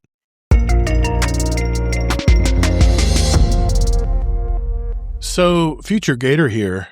So this is the part where I get to talk to you. Yeah, you there at work with your earbuds in. I see you. First, I want to thank you for listening to the show today. It means a lot. It really does. Hopefully we entertained you and at the very least kept your mind for at least a couple hours. Okay, 3 hours from all the craziness going on in the world today. I hope you're enjoying the new format, the various topics surrounding the gaming hobby. By the way, if there's a topic that you want us to talk about, submit your topic, article, video to our Gaming Articles for Roundtable channel in our Discord community and why you think it would be a good topic, and we'll take that into consideration when putting together our shows every week. What you don't see or hear is all the preparation that all of us, including our guest host, well, maybe not Fluffy, he doesn't do show notes, but what we do to plan the podcast before we go live every week. Of course, a big shout out to our co-host, Mr. Kingsley Mack. He shows up every week to hear this old man's hot takes. A big shout out to our Patreon community. Nearly 100 strong now. We have bonus content, special roles in our Discord, and even those private channels where I can talk with all our supporters of the show like I did Miklo tonight. He had a question for me. So if you're curious what's involved, you can also join for free just to look around, kick the tires a little bit.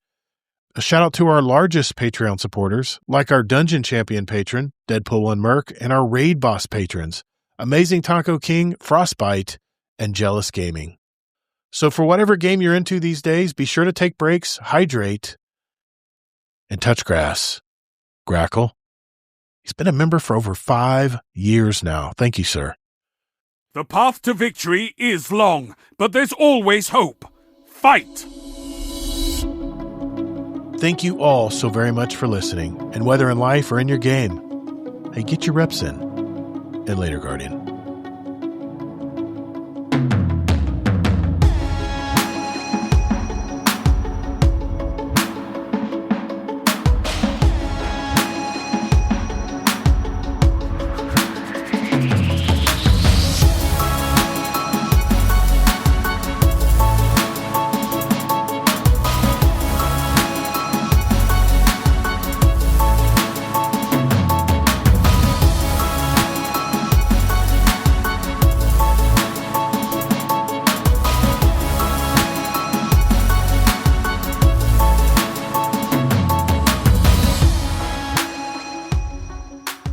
Overtime. Let's do this. I look forward to Thursdays. I just like irritating Kingsley sometimes. No, I'm just kidding. Wait, what? I was asleep. Nothing. You're asleep. Damn it. Old man taking a nap over always here. punches back. But for the record, I saw this podcast going 3 hours the minute I saw who else was on with me. Yes. So Yeah, so I appreciate it, guys. Always a good time. I was so looking forward to this week. I just hadn't talked to you guys in a while. So, Kingsley, before we go, any shout outs, man? Yeah, I really appreciate the guests tonight. I love the calming, smooth, dulcet tones of Fluffy Fingers. Absolutely. And that damn hair. definitely. No, for sure. It's fun talking, and definitely love Rodimus, and thanks for the invite on the show on Tuesday. No problem. I loved being on that show. So if anyone listening to this, don't listen to DPS. Well, both everyone's podcast, of course, but just listen to them all. Yeah. Excellent. Your episode will probably be out Sunday or Monday. So I can't wait to hear it. It's going to be good, man. Pretty good. Thank you, everybody who hung out in Twitch and YouTube and in our Discord live stage tonight. If you do want to join our community, remember it is discord.gg/Guardian Down Roundtable.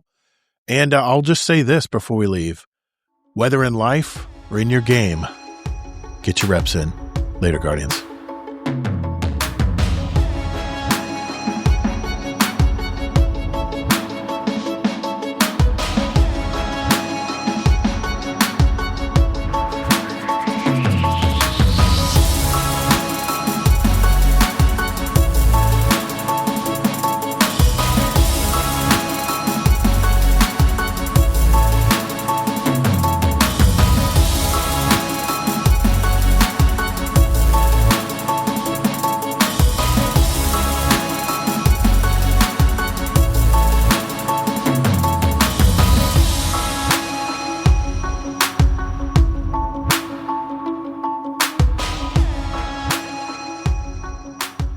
Later, Guardian.